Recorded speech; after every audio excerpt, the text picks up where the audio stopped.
I don't want flowers. I don't want a priest.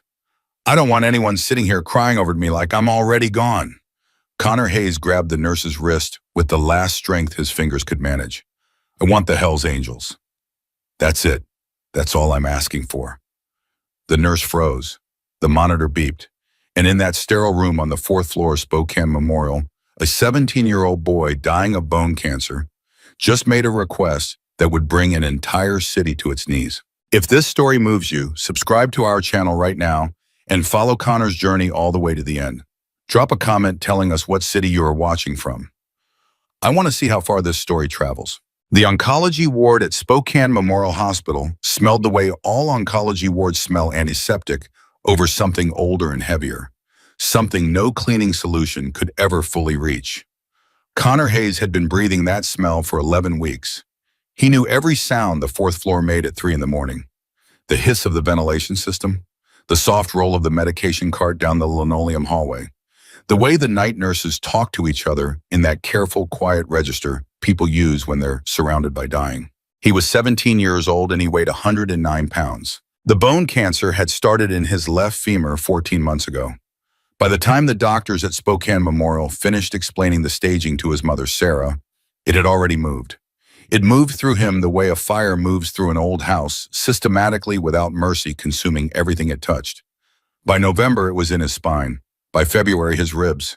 By the time spring arrived and the cherry trees outside his window bloomed pink and indifferent, the cancer was everywhere that mattered. Dr. Elaine Marsh had sat across from Sarah Hayes 3 days ago, with the particular stillness of a woman who had delivered this kind of news more times than any human being should have to.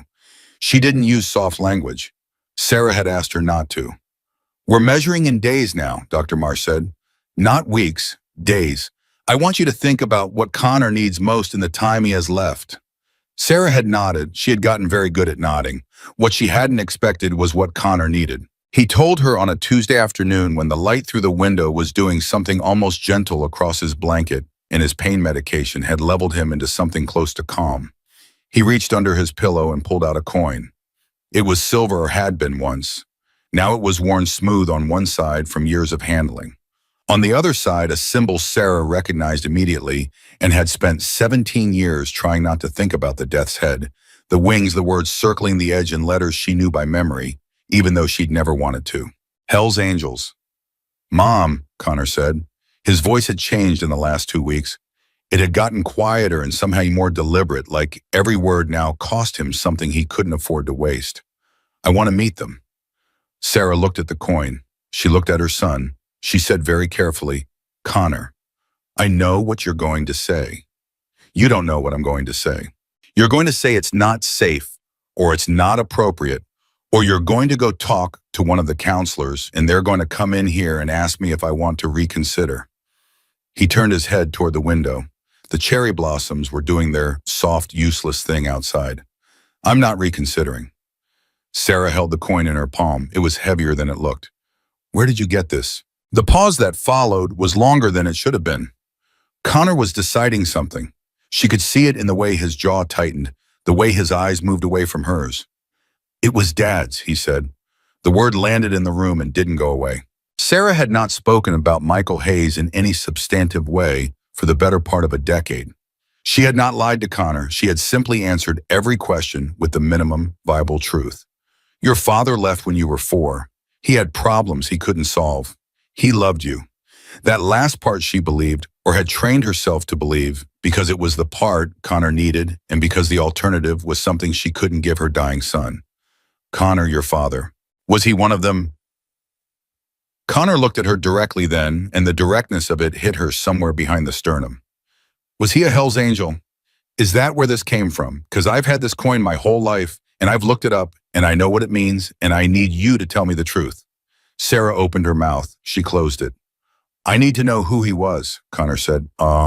Before I go, Mom, I need to know." She left the room to find a nurse, not because she needed a nurse, because she needed 30 seconds in a hallway to remember how to breathe. The conversation with Dr. Patricia Wellman, the hospital's palliative care coordinator, happened 40 minutes later. Dr. Wellman was a compact, careful woman in her mid-50s who wore her gray hair in a precise bun and had a reputation on the ward for being both deeply compassionate and professionally immovable. She listened to Sarah's explanation with her hands folded on her desk and her expression arranged into something neutral and attentive. When Sarah finished, Dr. Wellman was quiet for a moment.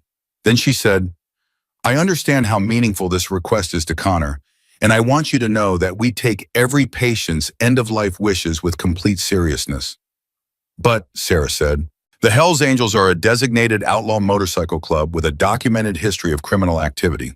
Bringing members of that organization into a medical facility, into a ward where we have vulnerable patients, many of them elderly, many of them in critical condition, that's not a decision I can make unilaterally." She paused. "And frankly, Mrs. Hayes, it's not a decision I can make at all. The hospital administrator would need to be involved, risk management, potentially legal." "He's 17 years old and he's dying," Sarah said. The flatness in her own voice surprised her. "I know that." Dr. Wellman's voice was genuinely soft. "And I'm sorry, I'm truly sorry. But there are other patients in this building whose safety I'm also responsible for. There are other families here, and I have to think about all of them." "His father may have been a member," Sarah said. "He found a coin. He wants to know who his father was. That's what this is about." Something shifted in Dr. Wellman's expression. Just slightly, just enough to tell Sarah the woman understood more than she was letting on. "Can we talk about alternatives?" Dr. Wellman said. "There may be other ways to help Connor understand his father's history. A therapist, perhaps. Or we could look into—" "He doesn't want a therapist." Sarah stood up. "He wants the Hells Angels." She walked out of the office and stood in the corridor and looked at the door to Connor's room 30 feet away and thought about the coin in her jacket pocket and thought about Michael and thought about all the years she had spent not thinking about Michael and felt something in her chest that wasn't grief exactly and wasn't anger exactly, but was made out of both of those things and several others she didn't have names for. Then she went back to her son's room and sat in the chair beside his bed and held his hand and told him she was working on it. She wasn't working on it, not yet, but she would be.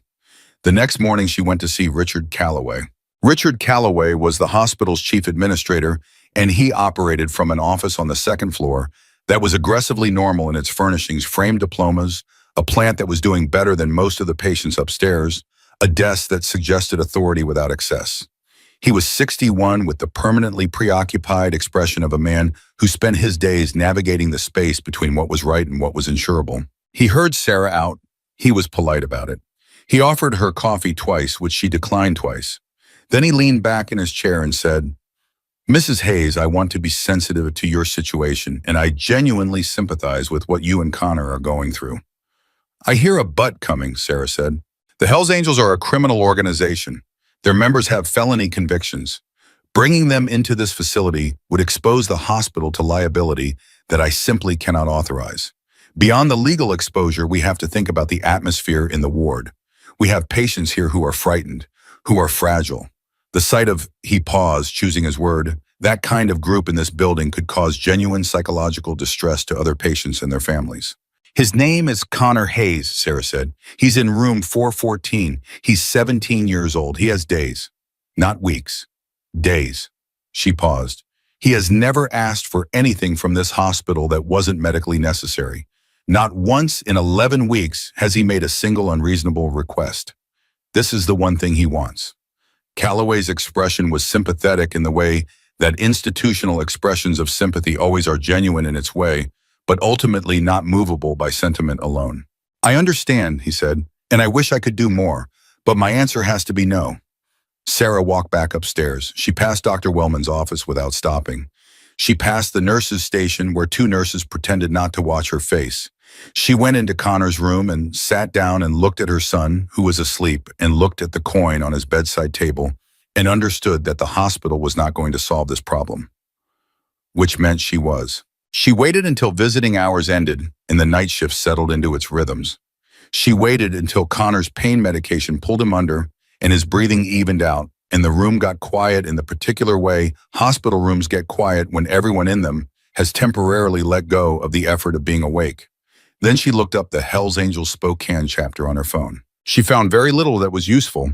A few news articles, a reference to a clubhouse location in the industrial district east side of the city near the rail yards. Nothing that told her what to expect. Nothing that told her what she was walking into. She put her phone in her pocket, looked at her son one more time, and pulled her jacket off the back of the chair. She wrote a note for the night nurse that said she'd be back by morning. She left her cell number. She put the coin in her jacket pocket and zipped it shut. Then she walked out of Spokane Memorial into the April night and got into her car and drove east. The drive took 22 minutes. She spent most of it thinking about Michael Hayes, the version of him she'd married, young and reckless and magnetic in the way that certain kinds of dangerous things are magnetic. She'd known something was off. She told herself everyone has edges they don't show you right away. She'd told herself a lot of things in those years. Then he was gone, and the things she'd told herself became the architecture she built Connor's childhood inside of careful insulating, designed to keep the questions from getting too loud. The coin had always been there. She'd known about it. She'd never taken it from him because she couldn't explain why she would, and because some part of her had always believed that Connor would one day need something she didn't know how to give him, and the coin might be part of the answer she couldn't provide herself. She just hoped one day wouldn't come like this. The clubhouse was set back from the street behind a chain-link fence that had been reinforced with something heavier and less official looking. The gate was closed. Lights burned behind frosted windows. She could hear music from inside, though hear wasn't quite the right word. She could feel it more than hear it, a bass frequency that seemed to come up through the car's frame. She sat in the parking lot for 45 seconds. Then she got out of the car. The man at the gate was very large, with arms that had been built rather than grown, and a beard that had been growing long enough that it had started making its own decisions. He wore a black leather vest over a dark flannel shirt, and the death's head patch on his chest was the same image as the one on the coin in her pocket. He looked at her with the expression of someone who has seen many unexpected things arrive at this gate and has long since stopped being surprised by any of them. "We're closed," he said. "I need to speak with whoever's in charge," Sarah said. "Not how this works. My son is dying."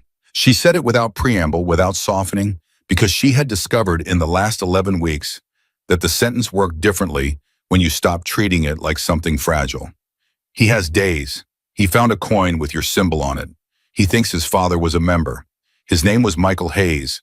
And my son's last wish is to meet the Hells Angels, and I will stand here all night if that's what it takes." The man at the gate looked at her for a long time. His expression didn't change, but something behind his eyes did. He said, "Wait here." He went inside. Sarah stood in the April cold and listened to the bass from inside the building and held the coin through the fabric of her jacket pocket and thought about Connor's face when he said, "I need to know who he was." 8 minutes later, the gate opened. "Someone will see you," the man said. The inside of the clubhouse was nothing like what Sarah had built in her imagination. It was large and loud and lit with the particular intensity of a place that has decided it doesn't care what outsiders think of it. There were men playing pool, men at the bar, men talking in groups with the posture of people who have known each other long enough that conversation has become something they do with their whole bodies. The air smelled of cigarette smoke and beer, and something underneath both of those, something older and more specific that Sarah associated with garages and machinery. Every head turned when she walked in, not aggressively, not threateningly, just the complete unhurried attention of a room that doesn't often have this particular kind of visitor. The man who came to meet her was not what she expected. She had constructed without meaning to a mental image of a Hells Angels president, massive, brutal-looking, built from intimidation, the way other men are built from education or money. Thomas Henderson was big, yes, broad-shouldered and thick through the chest, with hands that had clearly done serious work at some point, and a gray beard trimmed close enough to suggest a man who still believed in maintaining something. His hair was gray, too, swept back from a face that wore its years honestly. He was maybe 60, maybe a few years either side. He looked at her with eyes that were considerably more attentive than she had prepared herself for. "Mrs. Hayes," he said. His voice was level and deep, the kind of voice that didn't need to be loud to carry. "I'm Grizzly. Come sit down." She sat across from him at a table in the corner of the room. Two other men positioned themselves nearby, not threateningly, but with the specific practiced casualness of men who are there for a reason. Grizzly looked at her. "Talk." So she talked. She told him about Connor, about the cancer, about the timeline, about the coin, and the question her son had been carrying for years and had finally decided he needed answered before he ran out of time to ask it. She told him about the hospital's refusal. She told him about sitting in the parking lot for 45 seconds before getting out of the car. She didn't know why she included that last part, but she did. When she finished, Grizzly was quiet. He hadn't moved much while she spoke. He had the stillness of a man who had learned to listen as a survival skill. "Show me the coin," he said. She put it on the table between them. He looked at it for a long moment without picking it up. Something moved through his expression that she couldn't read precisely. Then he picked it up, turned it over, once set it back down. "Michael Hayes," he said. "You knew him." It wasn't a question, and she hadn't meant it to be. She could see the answer already in the way he said the name, in the way he looked at the coin, in the specific quality of the silence that followed. "I knew him," Grizzly said. "My son wants to know who his father was. He thinks your club can tell him something I can't." Grizzly looked at her steadily. "Why can't you tell him?" "Because I don't know the whole story," Sarah said. "And because what I do know," she stopped, started again. "Michael left when Connor was 4.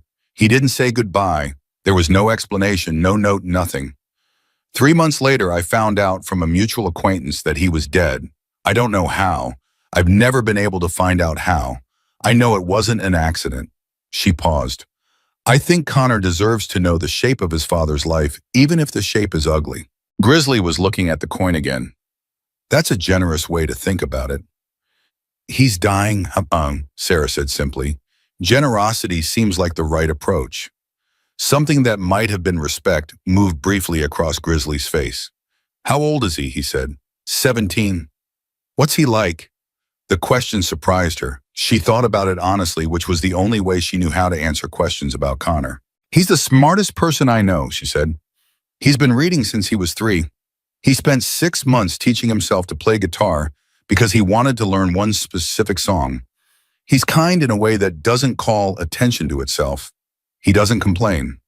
Her voice stayed level. She'd gotten good at that too. "He's the most stubborn person I've ever met, which is saying something because I'm not exactly flexible myself.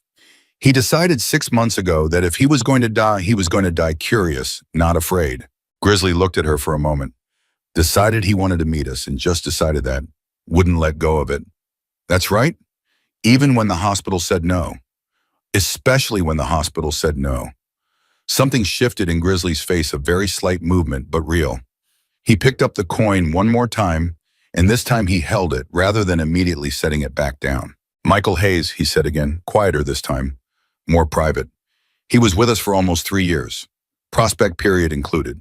He turned the coin over in his fingers. "He was charismatic, could talk anyone into anything. Good with engines, better with people. The kind of man who makes a room better just by walking into it." He set the coin down. "He was also a thief." The word dropped into the space between them. Sarah kept her face still. "He stole from the club," Grizzly said. "Not once. Over a period of months. Money that belonged to members to the chapter. He had debts we didn't know about from before he was with us. He thought he could fix it quietly. He couldn't." He looked at her directly. "When it came out, he ran, skipped town. 3 months later, someone caught up with him. It wasn't us. I want to be clear about that. It wasn't the club, but Michael Hayes made enemies beyond just us, and the life he'd been living had a bill that came due." Sarah absorbed this slowly, the way cold water absorbs into fabric. "So he wasn't a good man," Grizzly said. Not harshly, just plainly. "He had good qualities, plenty of them, but when it counted, he made choices that destroyed what he had. His debts weren't just money. He burned people who trusted him. And he left." He paused. "He left you and a 4-year-old kid." Sarah's hands were flat on the table. She looked at them. "Connor doesn't know any of this." "What does Connor know?" "That his father was gone, that he had problems, that he loved him." She looked up. "I gave him the version that a child could survive. Now he's not a child anymore, and he's running out of time to be anything, and he's asking me for the version that's true." Grizzly was quiet for a long moment. Then he said, "What exactly does your son want from us?" "He wants to meet you," Sarah said. "That's what he says. I think he wants to understand something about the world his father came from. He's been carrying that coin his whole life. He wants to know what it meant. He wants to know if his father was part of something real." Part of something real, Grizzly repeated. Those were his words. Another silence. Grizzly picked up the coin one final time and held it in his palm for a moment. Then he set it gently on Sarah's side of the table. The hospital won't let us in, he said. No. What floor is he on? Fourth, room 414. Grizzly looked at her for a long moment. Then he stood up, and the two men who had been positioned nearby straightened almost imperceptibly. Go back to your son, Grizzly said. Be with him. Sarah stood. She picked up the coin. She looked at him directly. Is that all you're going to tell me? Go back to your son, Mrs. Hayes. She drove back across the city, in the dark, the coin in her hand on the steering wheel. Her eyes on the road, her mind moving through what she'd heard and what it meant, and what she was going to tell Connor, which she still didn't know. The truth was that Michael Hayes had been a thief and a coward who burned everyone who loved him and died alone because of choices he'd made freely. The truth was brutal and irreducible and sat in her chest like a stone. The truth was her son was dying and had asked her for one thing. She got back to the hospital at 2 in the morning. The night nurse at the desk gave her a look that was more relief than reproach. She walked down the corridor to 414 and opened the door carefully and stepped inside. Connor was awake. She hadn't expected that. He was lying in the same position, but his eyes were open and tracking toward her the moment the door moved. Where did you go? He said. She sat down in the chair. She looked at her son's face in the dim light, at the bones that had become too visible, at the eyes that were still, even now, even still more alive than seemed fair given everything else. She made a decision. I went to find some answers, she said, and she opened her hand. The coin sat in her palm. She set it on the table beside his bed where he could see it. Get some sleep, she said. I'll be here in the morning. Connor looked at the coin. He looked at his mother. Something in his face, not resignation exactly, but something adjacent to it, something that understood she wasn't ready to talk yet, settled quietly. Okay, he said. She sat in the chair. She listened to his breathing. She thought about Grizzly, saying, go back to your son. She turned the words over in her mind the specific way he'd said them, and not dismissive, not a goodbye. Something else, something she couldn't quite pin down yet. Outside the 4th floor window, the cherry trees were invisible in the dark. Sarah Hayes stayed awake all night with her son, listening to him breathe, and waited to find out what she'd set in motion. Dawn came into room 414, the way it always did, indifferent, slow filtering through the blinds in thin bars that crossed Connor's blanket without warming anything. Sarah had not slept. She knew she hadn't slept because she had been aware of every single minute between 2 in the morning and 6:15 when the day shift nurse knocked twice and opened the door and checked Connor's vitals with the quiet efficiency of someone who had learned to move through grief-saturated rooms without disturbing the air too much. Connor's numbers were worse than yesterday. The nurse didn't say that, but Sarah had learned to read the small pause before the notation, the fraction of a second where a professional composure gets tested and holds, and she knew. Connor opened his eyes at 6:40. He looked at the ceiling for a moment, then turned his head toward his mother. You didn't sleep, he said. I slept. Mom? A little, she said. He almost smiled. It was the ghost of a smile, the architectural suggestion of one, but it was real. What did you find out last night? She had been thinking about this question for 4 hours. She had organized and reorganized her answer, discarded several versions, and arrived finally at the only approach that felt sustainable: honesty about what she'd done, partial silence about what she'd heard. I went to the clubhouse, she said. Connor's eyes sharpened immediately. Whatever medication was moving through his system, it wasn't enough to dull that. You went there alone? You weren't available. Mom, that could have been dangerous. You can't just... Connor. She said his name quietly and he stopped. I'm your mother. I drove across town to talk to strangers because you asked me to. That's a fairly ordinary Tuesday for me at this point. He stared at her. Something moved across his face that she recognized as the particular frustration of someone who loves a person they can't protect. She knew the feeling intimately, had lived inside it for 11 months. What happened? He said. I spoke with the man who runs the chapter, Thomas Henderson. They call him Grizzly. She paused. He knew who your father was. The stillness that settled over Connor then was different from sleep stillness or medication stillness. It was the stillness of someone who has been waiting for something for a very long time and has just heard the first note of it. And he said to go back to my son. She looked at Connor directly. That's what he said. I don't know what it means yet, but he said it like it meant something. Connor was quiet. He looked at the coin on the bedside table. His hand moved toward it slowly, the way all his movements were slow now, and his fingers closed around it. He's going to come, Connor said. Not a question. I don't know that. I do. He held the coin against his palm. I've always known they would come if I asked the right way. I just didn't know how to ask. How to. Sarah looked at her son and felt the particular terror of a parent watching a child believe in something she couldn't guarantee. She had spent 17 years trying to protect Connor from disappointments she could see coming. She had not always succeeded. This one felt enormous. Connor, don't, he said gently, don't tell me to manage my expectations. Not now. She closed her mouth. She reached out and put her hand over his over the coin, and they sat like that in the thin morning light while the hospital began its daily business of noise and motion around them. Dr. Marsh arrived at 8:15 and did not stay long. She adjusted 2 medications, spoke briefly to Sarah in the corridor about comfort measures and timeline, and left with the measured pace of a woman carrying more weight than she showed.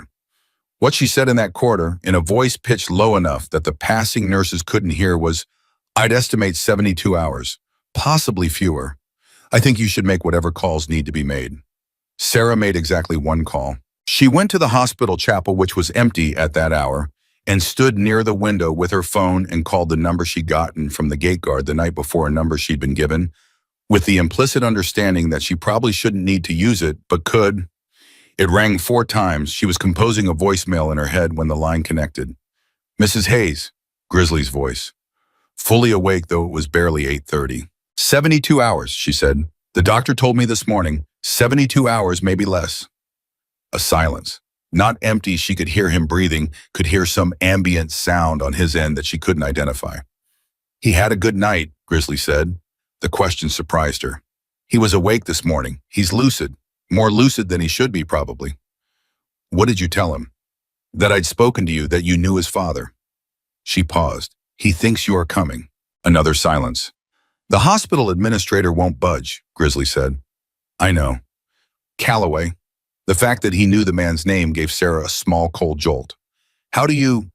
We have people in this city, Mrs. Hayes. We've had them for 30 years. I know who Richard Calloway is. A pause. He's also wrong. He has liability concerns. He has liability concerns, Grizzly said, and the flatness in his voice when he repeated the phrase communicated clearly what he thought of liability concerns as a category of human priority. Your son is dying, and Richard Calloway has liability concerns. He's not going to change his mind, Sarah said. I've already. Let me worry about Calloway, Grizzly said. What does that mean? It means go be with your son, Mrs. Hayes, like I told you last night. A pause. Stop trying to solve problems that aren't yours to solve right now. The line went quiet. Sarah stood in the empty chapel and looked at her phone and then put it back in her pocket and went upstairs. What happened next, she didn't witness directly. She pieced it together later, from fragments, from things the nurses told her, from what Connor's day nurse described, from the particular sequence of expressions on Richard Calloway's face when she passed him in the corridor that afternoon. Grizzly had called Calloway at 9 that morning. She didn't know exactly what was said. What she knew was that Calloway emerged from his office at 9:45 with an expression that suggested the conversation had not gone the way he expected, and that he spent the next 2 hours on the phone with the hospital's legal team. She knew this because the senior floor nurse, a woman named Denise, who had been on the oncology ward for 19 years and had developed opinions about hospital administrators that she was willing to share with the mother of a dying patient, told her. Whatever's happening, Denise said, lowering her voice at the nurse's station. Calloway is having a very bad morning, and personally, I don't feel bad about it. At noon, Connor's regular nurse, a young man named Tyler, who wore cartoon dog scrubs and had become something like a gentle fixed point in Connor's days, came into the room with a face that was carefully neutral in the way faces are carefully neutral when they're containing something. Dr. Wellman is going to stop by later, Tyler said, adjusting Connor's IV drip with practiced hands. She wants to check in. She came by yesterday, Connor said. She's very thorough. Connor looked at Tyler with the focused attention of someone who has gotten very good at reading subtlety. Something's happening, isn't it? I'm just here for the IV, Tyler said pleasantly and left. Connor looked at his mother. Something's happening. I don't know, Sarah said, which was not entirely true. Dr. Wellman arrived at 2 in the afternoon. She sat in the chair across from the bed, the chair Sarah usually occupied, which Sarah had vacated to stand near the window, and she folded her hands and looked at Connor with the particular careful attention of a woman who is working through something complicated in real time. Connor, she said, I want to talk to you about your wish. Connor's expression didn't change. Okay.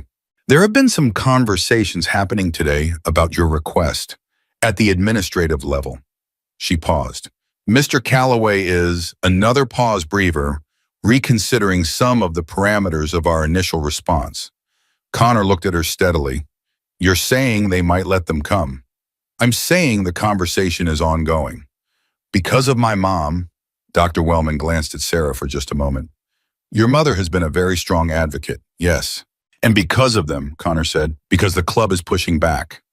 Dr. Wellman's carefully neutral expression developed a small crack along one edge. There have been some communications from outside the hospital, yes. Connor almost smiled again. Grizzly called him. Connor. Good, Connor said quietly. Good. Dr. Wellman left at 2:40. Sarah could hear from the corridor the sound of raised voices somewhere down near the administrative wing, not clearly enough to make out words, just the unmistakable register of institutional argument. She recognized Calloway's voice. The other voice she didn't know. Tyler came back at 3 with Connor's afternoon medications. He was working very hard at his neutral face. He set the medications on the table, checked the monitor readings, made a notation. Tyler, Connor said. Yep. What's going on in the building? Tyler looked at Connor. He looked at Sarah. He appeared to conduct an internal negotiation. There's a gentleman from the county, he said carefully, who is currently in a meeting with Mr. Calloway and 2 people from legal and Dr. Wellman. That's all I know. He left. Connor was quiet for a moment. A gentleman from the county, he repeated. Don't read too much into it, Sarah said. A gentleman from the county showed up at a private hospital on a Wednesday afternoon. Connor turned his head toward the window. That's not nothing, Mom. It was not nothing. Sarah understood that. She understood it even more clearly at 4:15 when Richard Calloway knocked on the door of room 414 and came inside. She had never seen him come to the floor before. That alone was enough. He stood near the door, not quite entering the room fully, and looked at Connor with an expression that was doing several different things at once. Connor, he said, how are you feeling today? About the same as yesterday, Connor said, which is not great. Mr. Calloway, right? Calloway looked slightly surprised to be recognized. That's right. My mom told me about your meeting. Connor's voice was quiet and level. You said no. A pause. The situation has evolved since then. Has it? Calloway moved slightly further into the room. He looked at Sarah briefly, then back at Connor. I want you to know that everything we do in this hospital, every decision we make, is in the interest of patient welfare. All of our patients, including you. He stopped. Whatever speech he had prepared seemed to be failing him in the actual presence of the person he had prepared it for. Connor had that effect. Sarah had noticed it with doctors too, the way her son's directness. The economy of a person who could no longer afford to waste time on anything false had a way of making rehearsed language feel suddenly inadequate. What changed, Connor said. Calloway cleared his throat. We've been in contact with representatives of the organization and with some county offices, and there are certain logistical arrangements that can be made that would address our primary concerns. Connor looked at him. So they can come. Another pause, longer this time. Under specific conditions and with appropriate security arrangements. Can they come, Connor said. Just the question, nothing around it. Calloway looked at this 17-year-old boy in a hospital bed, 63 pounds below a healthy weight, with bones that were failing him cell by cell, and his institutional vocabulary appeared to evaporate entirely. Yes, he said quietly, they can come. Connor closed his eyes. He didn't say anything for a moment. His hand was still wrapped around the coin, and Sarah watched his fingers tighten around it slightly, not a fist, just a grip. The grip of someone holding on to something they thought they might lose. Thank you, Connor said. His voice was very quiet. Calloway nodded. He looked at Sarah for a moment, an awkward look, not quite apologetic, but in the general vicinity, and then he left. Tyler appeared in the doorway approximately 90 seconds later, with an expression he'd completely given up trying to control. So he said? So Connor said. For the record, Tyler said, I have been rooting for you this whole time. I know, Connor said. The cartoon dogs gave you away. Tyler laughed a real laugh, quick and helpless, and then got himself back together and went to check on the readings and pretended to be professional about it. Sarah sat back down in her chair. She looked at her son. He had opened his eyes again and was staring at the ceiling with an expression she hadn't seen on him in a long time. Not peace exactly. Something more active than peace. Mom, he said. Yeah. When do you think they'll come? I don't know. I'll try to reach Grizzly. Tell him, he stopped. Tell him I'm running out of time. Tell him I know that's obvious, but tell him anyway. I will. She called from the hallway. Grizzly picked up on the second ring. Calloway came to the room himself, she said. He told Connor they can come. A sound from Grizzly that might have been satisfaction, though he kept it brief. Good. Connor wants me to tell you he's running out of time. A pause. I know. Tonight, tomorrow. We'll come when we come, Mrs. Hayes. Tell your son to rest. A pause. Tell him we heard him. She went back into the room and told Connor they heard you. Connor nodded. He looked at the coin in his hand. Good, he said softly. Good. He fell asleep at 5:30 earlier than usual, and Sarah sat beside him and watched the monitors and listened to his breathing and tried to measure each one against the last, trying to know, without being able to know if there were more of them or fewer. The night nurse came in at 7. Her name was Renata, and she had the quiet, grounded energy of a woman who had been doing this for a long time and had made a particular peace with the weight of it. She checked Connor's vitals and made her notations and looked at Sarah with genuine warmth. You should eat something, she said. I'm fine. Mrs. Hayes. I know, I will. Renata finished her checks and moved toward the door, then stopped. She turned back. There's something going on outside, she said. In the parking structure area and on the access road.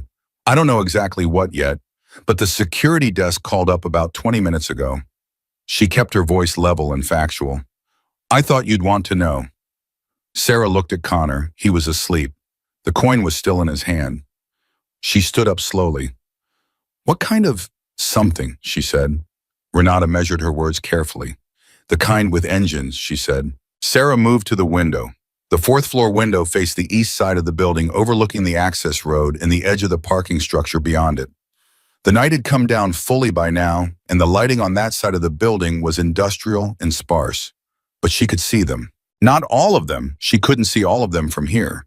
But she could see the leading edge of something enormous moving slowly through the access road, a column of headlights and running lights that extended back far enough that she couldn't see where it ended. She could hear it now, too, through the window glass. Not the individual sounds of engines, but the collective sound of them, a low, continuous roar that had a frequency and a weight that she felt somewhere under her sternum. She had never seen anything like it. Her phone buzzed in her pocket. She pulled it out. Grizzly, she answered. Look out your window, he said. I am. All of them, he said. Every chapter we could reach in 48 hours. Some drove through the night. A pause. Nobody told them they had to come. We put the word out and they came. Sarah pressed her hand flat against the window glass. How many, she said. Right now, a pause. Little over 300, more coming. She couldn't speak for a moment. Mrs. Hayes? Grizzly's voice quieter now. We heard your son. Tell him we heard him. She lowered the phone and turned around, and Connor was awake. She didn't know when he'd woken up. He was lying in the same position, but his eyes were open and they were pointed at her face with an intensity that the medication should have made impossible. What's that sound? He said. His voice had changed from this morning. Thinner, further away. Sarah crossed the room to his bed. She sat down beside him, not in the chair but on the edge of the mattress. She took his hand, the one with the coin, and held it carefully. Connor, she said. I can hear engines, he said. Mom, I can hear engines. I know. Are they? He stopped. Swallowed, the effort visible. Are they here? She looked at her son's face. At 17 years of a life that had been shorter than it should have been, and brighter in its way than she'd ever had the right to expect. At the coin between his fingers, at the question in his eyes that had been there since he was 4 years old and first understood that the space where his father should have been was empty. "They're here," she said. Connor closed his eyes. From somewhere below, through the floors and the walls and the window glass, the sound of 300 engines moved through the building like a second heartbeat, steady, massive, impossible to ignore. The nurses at the station heard it. The patients in the adjacent rooms heard it. Dr. Wellman, who was doing late rounds, stopped in the hallway and looked at the window and was quiet for a long moment. Richard Calloway in his office on the second floor sat at his desk and heard it and did not pick up the phone. Tyler came to the door of 414 and looked in. Connor's eyes were still closed. Sarah was holding his hand. The sound from outside filled the room the way music fills a room, not just in your ears, but in the space between everything. "Is he?" Tyler started. "He's okay," Sarah said. "He's listening." Tyler nodded. He put his hand briefly on the door frame and then stepped back into the hallway and left them alone. Connor's fingers tightened around the coin. "They came for me," he said. His voice was barely above a whisper. "Yes," Sarah said. 300 people who never met me." "Yes." A long silence. The engines below steady and enormous. "Tell me something real about him," Connor said. "My dad, not the safe version, something true." Sarah Hayes had been dreading this moment for 17 years. She had prepared for it in 100 different ways, and none of the preparations felt right. And she was sitting on the edge of her dying son's hospital bed with the sound of Hell's Angels filling the night around them. And she understood finally that there was no version of this that could be made comfortable. There was only what was true and what was merciful, and the question of how much overlap existed between those two things. She thought about what Grizzly had said. He was charismatic, could talk anyone into anything, good with engines, better with people, the kind of man who makes a room better just by walking into it.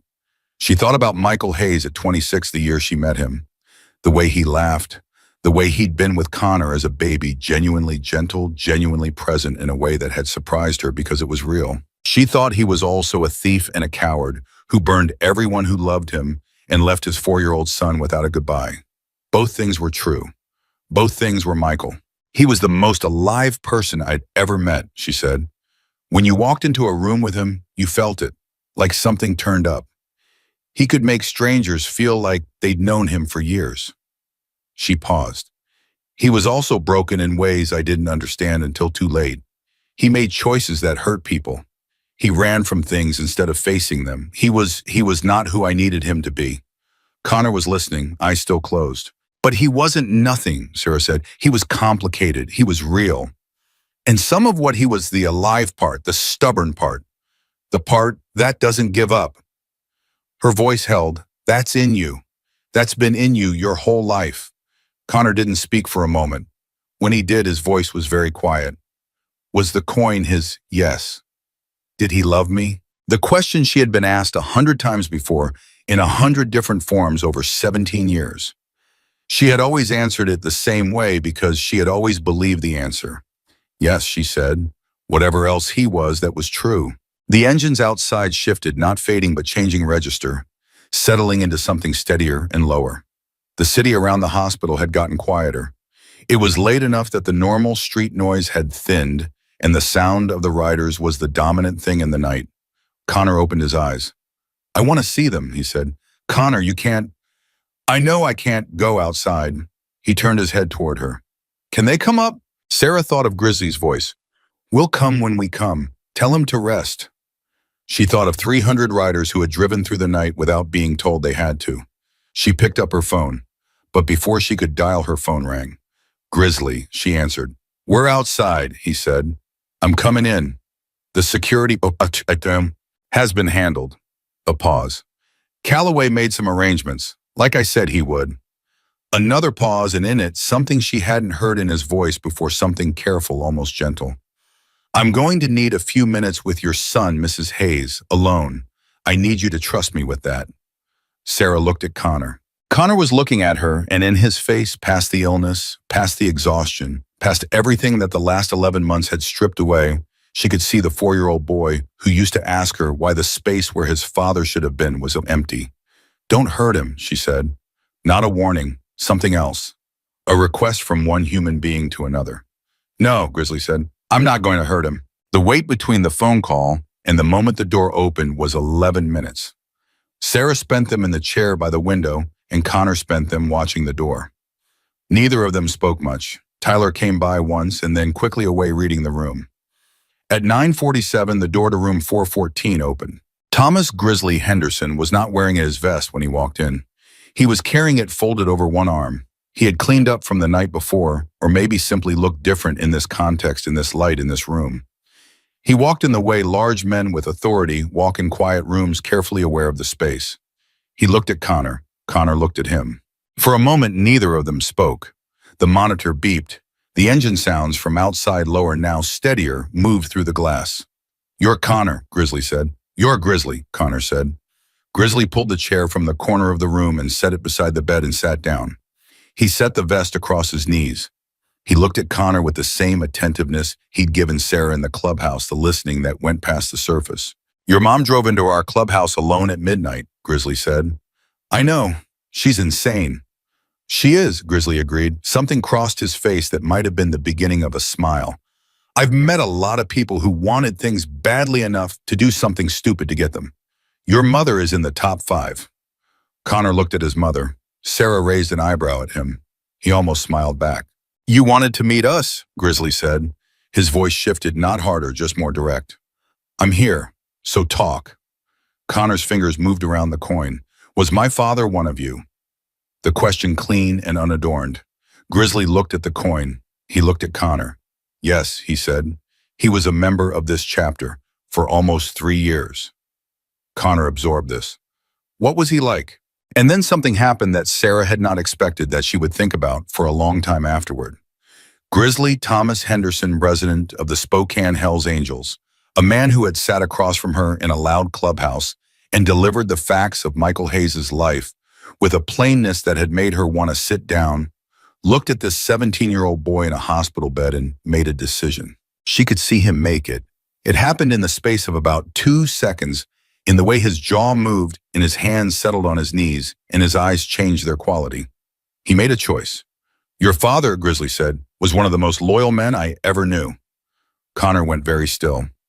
Sarah pressed her hand over her mouth. He rode with us for 3 years, Grizzly said. His voice was level and certain. He had your back before you even finished a sentence. Fastest wrench in the shop, not bragging, just fact. He could fix an engine that everyone else had given up on. He paused. He had a laugh that you could hear across a parking lot, and he could talk to anyone. Didn't matter who you were, that man made you feel like you were the most interesting person in the room. Connor's eyes were very bright. He used to carry that coin, Grizzly said. He nodded toward Connor's hand. The one you've got. He said it was for luck. He rubbed the face off one side from handling it so much.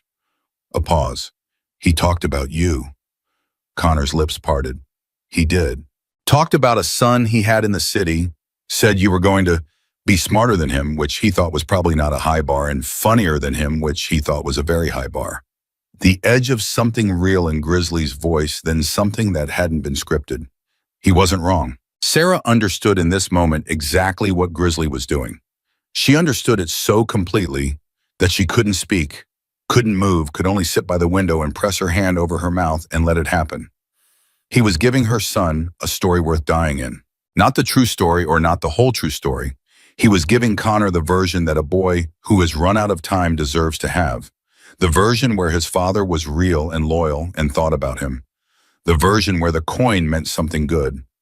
It was a lie. It was the most merciful thing she had ever witnessed. What happened to him, Connor said. Grizzly was quiet for a moment. He died doing something that mattered. That's all I'm going to tell you, because the rest is ours to carry, not yours. What I will tell you is that we didn't forget him. We never forget our brothers. Connor looked at the coin. He was your brother. He was. A silence. The engines outside, low and constant. Then he was something, Connor said softly. He was part of something. Yes, Grizzly said, he was. Connor looked up. His eyes were wet. He didn't look away from Grizzly. He held the look directly, the same directness that had disarmed doctors and administrators and grief counselors for 11 months. Thank you, he said, For coming, for all of them coming. Grizzly looked at this boy, something in his face that Sarah couldn't name, not grief exactly, not pity, something harder and more private than both of those things.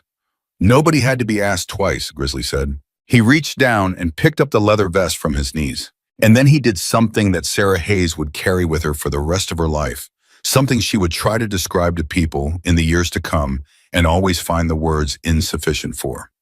He stood up, he shook the vest out carefully, and he leaned forward and laid it over Connor's body, over the blanket, over the hospital gown, over the boy who weighed 109 pounds and had 300 riders waiting for him outside. Connor looked down at it, then back up at Grizzly. "What does this mean?" he said. "It means you're one of us," Grizzly said, "if you want to be." Connor's hand moved to the leather. He pressed his palm flat against it. "Yeah," he said, his voice barely a sound. "Yeah, I want to be." Outside, as if the building itself had registered the moment the engines rose in a single unified wave. 300 throttles opening together in the night, a sound that climbed the walls of Spokane Memorial and moved through every floor and filled every room and reached every person in the building who was awake enough to hear it. The nurses at the station stopped what they were doing.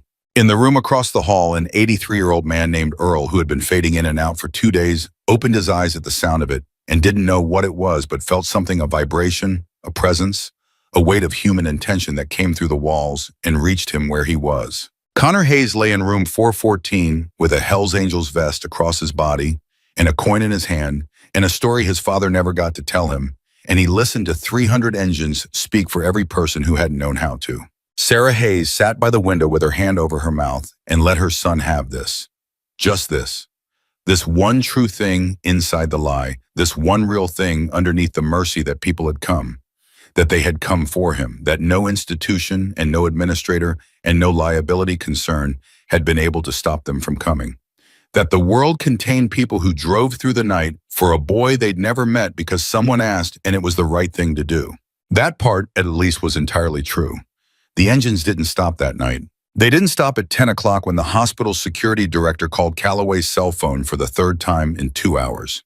They didn't stop at 11 when 2 Spokane police cruisers arrived at the access road and the officers inside them looked at what was assembled in the darkness and then looked at each other and made a collective wordless decision to call for guidance before doing anything else. They didn't stop at midnight when the charge nurse on the 4th floor came to the nurse's station and stood there for a full minute just listening, because there was nothing else you could do with a sound like that except stand still and let it move through you. 314 riders.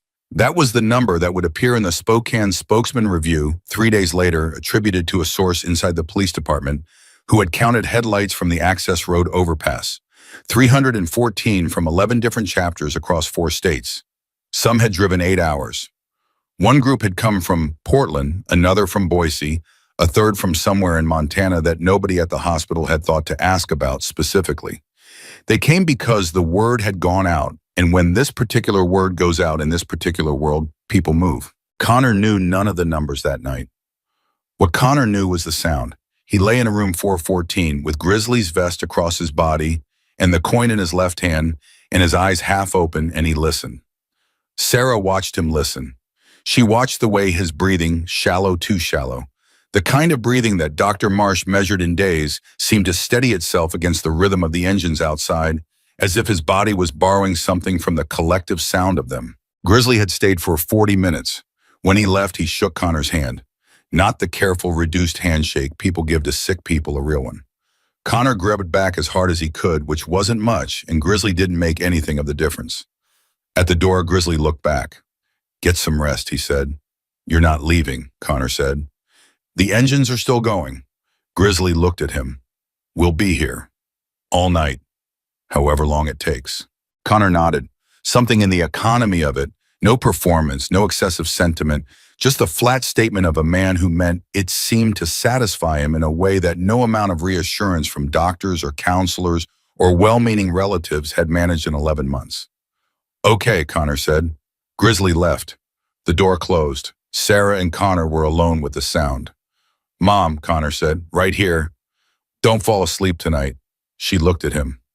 "Connor, I know what that sounds like. I'm not—" He paused, recalibrating. "I just want you here. Awake. I want to talk." So they talked. They talked the way people talk when time has finally become undeniable. Not about the big things, or not only about the big things, but about everything in the order it surfaced. Connor asked her about the year he was born, what the weather was like, whether she'd been scared.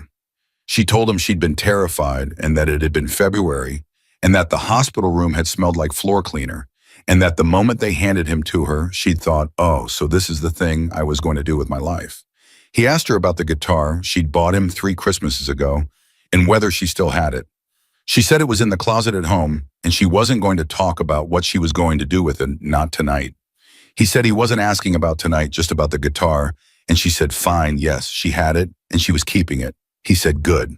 They talked about a camping trip they'd taken when he was 9 to a lake in Idaho, whose name neither of them could fully remember, where Connor had caught his first fish and immediately wanted to put it back because it looked distressed, which he'd done, and then cried about it for 20 minutes.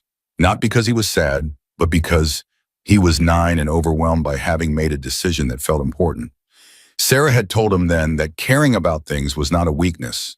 Connor said he still thought about that fish. She told him she did too. At some point, after 1 a.m, Connor said, did Grizzly tell you the truth about Dad when you went to the clubhouse that night? Sarah was quiet for a moment. He told me things, she said, but was what he told me tonight the truth? The questions sat in the room. The engines outside moved through the walls. Sarah looked at her son, at the person she knew better than any other person in the world, who had inherited her stubbornness and his father's magnetism in some third quality that was entirely his own and that she had never successfully named, and she made a decision. He told you what mattered, she said. Connor considered this. That's not a yes. No, she said, it's not. Another silence. Connor looked at the vest on his body. His hand moved over the leather slowly. He was complicated, Connor said. Not a question. Yes. But he was real. Yes, very real. And he thought about me. Sarah held her son's gaze. I believe that's true, she said. Whatever else he was, I believe that part. Connor nodded. He didn't push further. He was 17 years old and running out of time, and he was wise enough or tired enough or simply brave enough to take the version that could carry him and leave the rest for a silence that would never be fully explained. Okay, he said. Okay, she said back. He slept at 2:15. Sarah did not. She sat in the chair and listened to her son breathe and listened to the engines outside and thought about Michael Hayes, about Grizzly, about the specific mercy of a lie told in a hospital room by a man who owed them nothing and gave them everything. She thought about Connor at 4 years old, standing at the front window of their apartment, waiting for a man who didn't come. She thought about what it had cost him to carry that weight for 13 years without letting it become bitterness, because it hadn't, she realized. He wasn't bitter. Connor Hayes dying at 17 of bone cancer was not bitter. He had decided he wanted to die curious, not afraid, and he had mostly managed it, and she did not know where that had come from inside him, but she suspected it was the part that wasn't her and wasn't Michael either. The part that was just him. The engines were still running at 3:15. At 3:40, Tyler knocked softly and came in for the overnight check. He moved quietly, aware of Connor sleeping. He checked the readings, made his notations, looked at Sarah. You should try to sleep, he whispered. Connor asked me to stay awake. Tyler looked at Connor. He looked at the vest.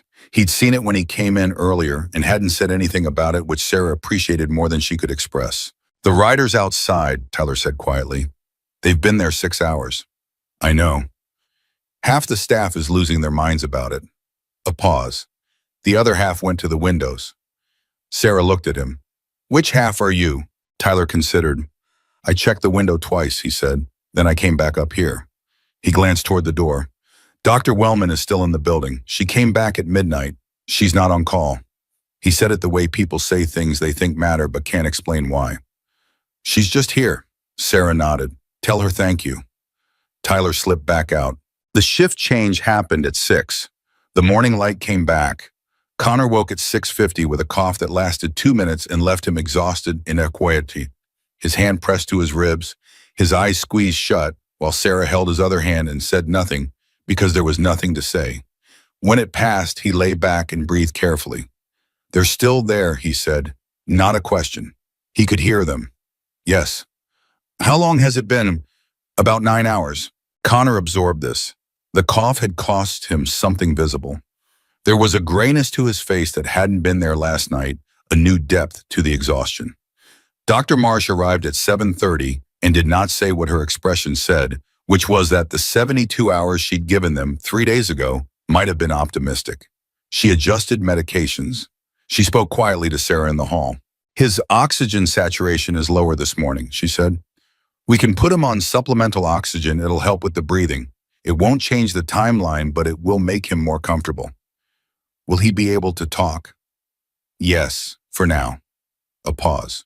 Sarah, is there family you need to call? Anyone who hasn't come yet?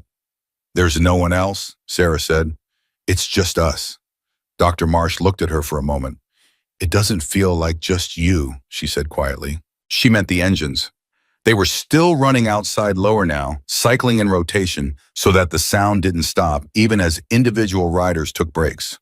The hospital had been living inside the sound for 9 hours. It had changed the texture of the morning. Staff moved differently, spoke more quietly, carried themselves with a particular careful awareness, as if the building itself had been consecrated by the attention of 300 people who refused to leave. At 8:15, something else happened.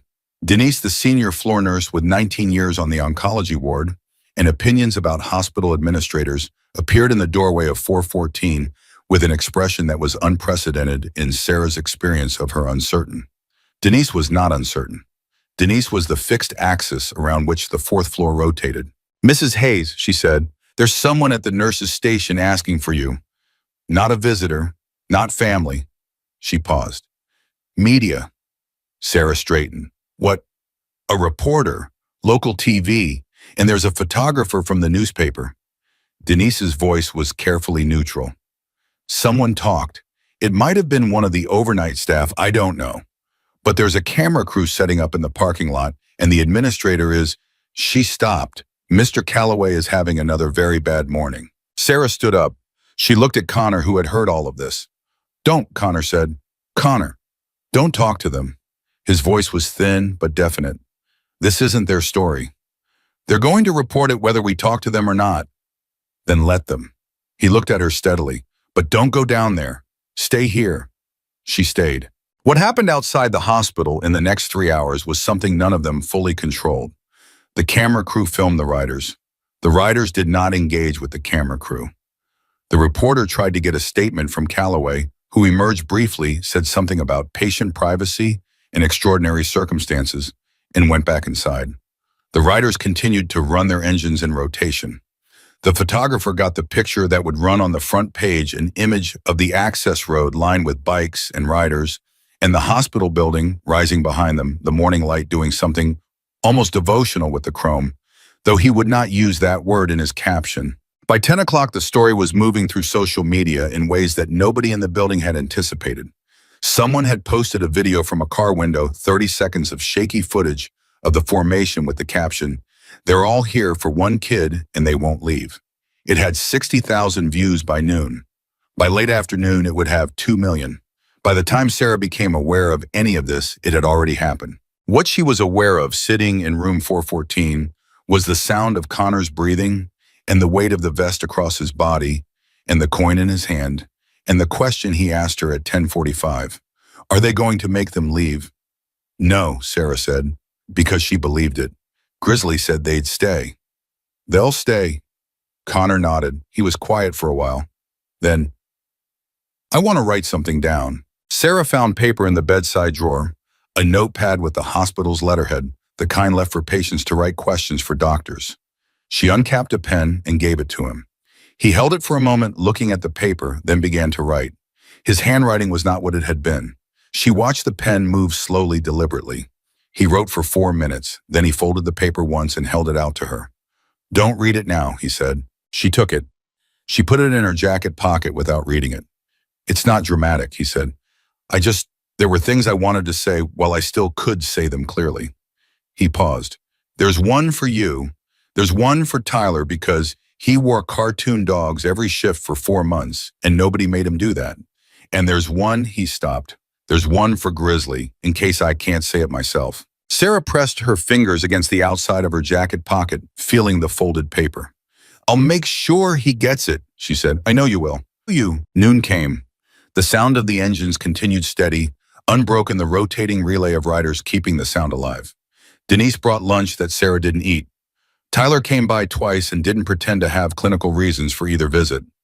Dr. Wellman stopped in at 1:15 and sat for a few minutes and said almost nothing, which was the right thing. Connor slept between 12:30 and 2, and in that time Sarah stood at the window and watched what was happening outside.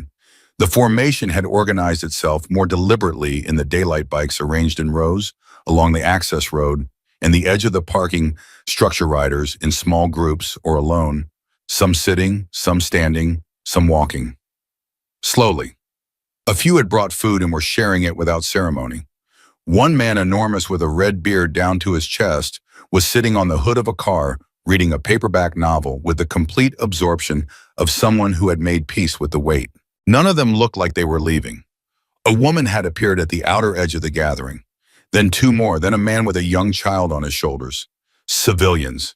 People from the city who had seen the footage online and come to Sarah didn't know exactly. Be present. Bear witness. Whatever the word was for what people do when they feel the pull of something they can't fully explain, but understand is important. By 2 in the afternoon, there were perhaps 200 additional people gathered at the perimeter of what the riders had established.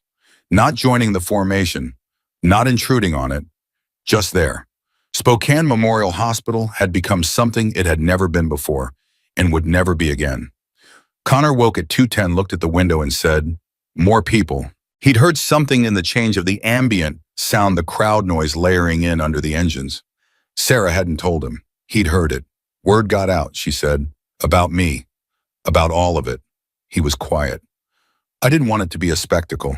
"It's not," Sarah said, and she meant it, because from where she stood looking out at what was assembled below, spectacle wasn't the right word. Spectacle implied performance, implied something put on for effect. This was different. This had the quality of something genuine and unplanned, like weather, like a tide, like the particular movement of people towards something real when they recognize it. People just came, she said, because they heard and they wanted to. Connor looked at the ceiling. His chest rose and fell. "Huh," he said. Just that. Huh. As if the information was being filed somewhere he hadn't expected to need. At 3 o'clock, his pain spiked. It happened the way the pain always happened now. Not gradually, not with warning, but suddenly and completely, like a door slamming shut. Connor's body arched slightly against the mattress, his breath going short and sharp, his hand clenching around the coin until his knuckles whitened. Sarah was out the door and at the nurse's station before she'd consciously decided to move. Denise was already coming. The pain had been getting ahead of the medication in the last 2 days, requiring adjustments, requiring the kind of careful pharmaceutical arithmetic that Dr. Marsh was expert at, and that Sarah understood only in its results: Connor's breathing, Connor's face, the difference between controlled and not. The adjustment took 20 minutes and felt like 2 hours. When Connor's breathing leveled out and the terrible tightness left his face, he opened his eyes and looked at his mother and said with an exhausted black humor that was so purely him that it made Sarah want to laugh and cry simultaneously, "I'm really tired of that." "I know," she said. "Tell them to fix it. They're trying. Try harder." He closed his eyes again. "I have things to do today." The things he had to do, it turned out, required Grizzly. At 4:15, Connor asked for him. Not the hospital. Connor asked Sarah directly, and Sarah called the number, and Grizzly picked up on the first ring. "He's asking for you," she said. "I'll be there in 10 minutes, Grizzly said. He was there in 7. He came in with 2 other men this time, large, quiet, positioned just inside the doorways in a way that was protective without being aggressive. They stayed at the door. Grizzly came to the chair beside Connor's bed and sat down. Connor's eyes were open. He looked worse than last night, and they both knew it, and neither of them pretended otherwise, which seemed to be the correct approach. "I wanted to ask you something," Connor said. "Ask." "The men out there?" Connor's eyes moved toward the window, toward the sound that had now been going for more than 15 hours. "Do they know about me? Do they know why they're here?" Grizzly looked at him. "They know a kid asked to meet the Hells Angels and the hospital said no." "That's all. That's enough." Grizzly paused. "You don't need a bigger reason than that." Connor thought about this. "What about my dad? Do they know about him?" "Some of the older members remember him. The rest?" Grizzly paused. "The rest came because this is what we do for our own." Connor's hand moved to the vest, still covering his body. He'd asked that it stay there when the nurses made their morning checks, and Tyler had carefully worked around it. You said last night I was one of you. I did. Did you mean it? Grizzly looked at him directly. Would I be sitting here if I didn't? Something settled in Connor's face. I want to give something back, he said.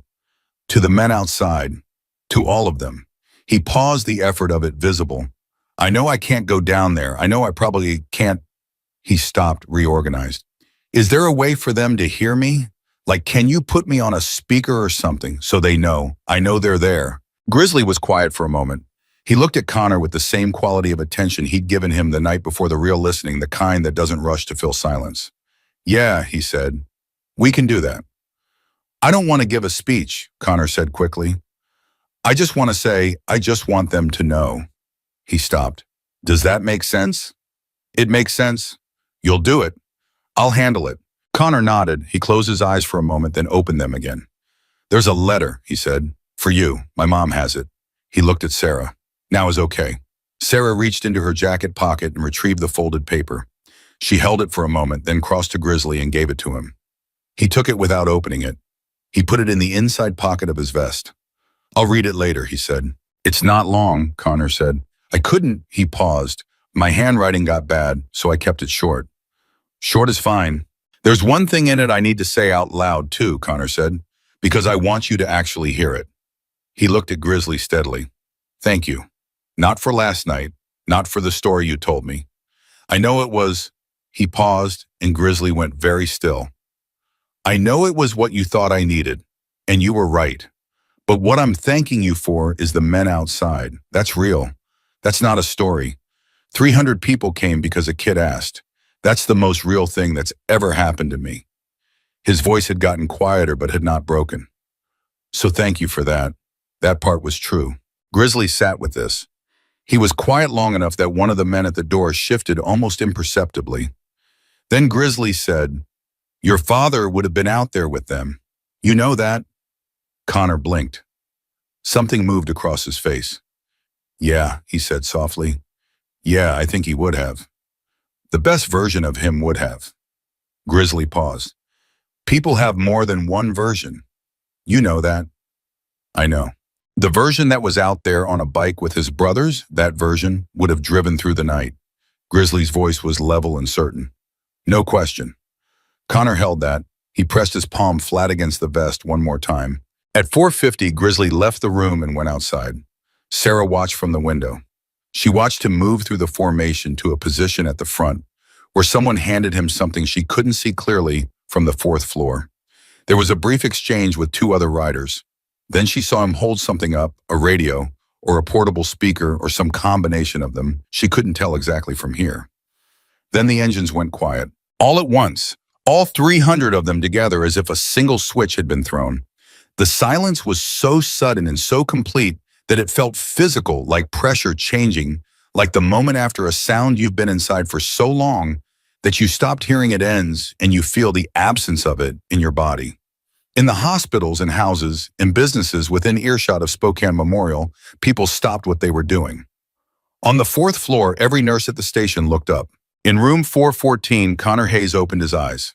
Sarah picked up her phone and called Grizzly. He answered and handed the speaker to whoever was holding it, and the connection opened, and for a moment there was nothing on the line but air and the faint ambient sound of the crowd gathered at the perimeter of the lot. Go, Grizzly said. Connor looked at his mother. She held the phone toward him. He thought for a moment. He had said he didn't want to give a speech, and he didn't. What came out of him was something more direct than a speech, 3 sentences delivered in the thin but a definite voice of a boy who had run out of time for anything that wasn't essential. I can hear you, Connor said. I've heard you all night. Thank you for not leaving. That was it. That was all. Sarah lowered the phone. Outside, through the window and through the walls, she heard the engines come back. Not all at once this time, one at a time, then 2, then dozens, building back in layers until the full sound was restored richer somehow than before, carrying something it hadn't carried before the silence. Connor listened. His eyes were closed. His hand was on the vest. Okay, he said quietly. To no one specifically. Or to everyone. Sarah couldn't tell. Okay. At 5:30, Dr. Marsh came back. She checked Connor's vitals, reviewed the medication chart, spoke quietly to Sarah outside the room. Tonight, she said, just the one word. The way she said it was not a guess. Sarah nodded. She went back inside. Connor was awake watching the door. She told you tonight, he said. Sarah sat down. She took his hand. Yes, he was quiet. The engines outside steady and constant. I'm not scared, Connor said. He sounded almost surprised by this. I thought I would be, but I'm not. You don't have to be anything, Sarah said. I know. He turned his head toward the window. I want to hear them when I go. Can they stay until... Yes, Sarah said. She didn't know exactly how she was going to ensure this. She would call Grizzly. She would handle it. They'll stay. Good. A long breath. Good. Tyler came in at 6 and readjusted the oxygen tubing and checked everything with careful hands and did not say goodbye because he was not the kind of person who could have said it without coming apart. And Connor understood this and didn't put him in that position. And when Tyler left, he said to his back, "Hey, Tyler." And Tyler stopped in the doorway and turned, and Connor said, "The dogs were a good call." And Tyler said, "I know," and walked out. Denise stopped by at 6:30 with tea for Sarah that Sarah didn't drink. She stood for a moment at the end of the bed and looked at Connor with 19 years of carefully maintained professional composure, and then said, You're something else, kid," and left before either of them could respond. Dr. Wellman came at 7. She sat for a little while and held Sarah's hand, which Sarah hadn't expected and which she accepted because she was tired enough that receiving kindness without deflecting it had become possible. At 7:45, Grizzly came back. He didn't stay long this time. He stood near the bed and looked at Connor, who was drifting, but surfaced when he heard the footsteps and looked up. "Still here," Grizzly said. "Still here," Connor said back. "All of us." "I know." Connor's voice was very faint now. The distance between the surface and the depth of him had gotten narrow. "Will you read the letter tonight?" "Already did." Connor's eyes moved to him. And Grizzly looked at this boy for a long moment. "You write better than your father," he said. Something in Connor's face, something that might have been the last available version of that near smile, the ghost of it, the structural memory of what it felt like to be amused. "High bar," Connor said so softly it was barely sound. "High bar," Grizzly agreed. He put his hand on Connor's shoulder briefly firmly, a real touch. Then he straightened and looked at Sarah. "We'll be outside," he said. "All night," she said. "However long it takes," he said. The same words as the night before. Not a formula of commitment. He left. Sarah turned back to her son. Connor's breathing had changed in the last hour. It had taken on the quality that Dr. Marsh had described to her weeks ago when they'd talked about what to expect at the end, slower, with longer pauses between each breath, each one an event unto itself rather than part of a continuous rhythm. She counted the pauses without meaning to. She held his hand without meaning to stop. She listened to the engines outside the window, 300 of them holding steady against the April night, and she sat with her son in the room where he'd spent the last 11 weeks of his life, and she did not look away from his face. At some point after 8, Connor said her name. "I'm here," she said immediately. "Stay close," he said. "I am right here." He was quiet for a while. Then the sound. "Still there," she said. "They're still there, Sidel." "Good," he said. "That's good."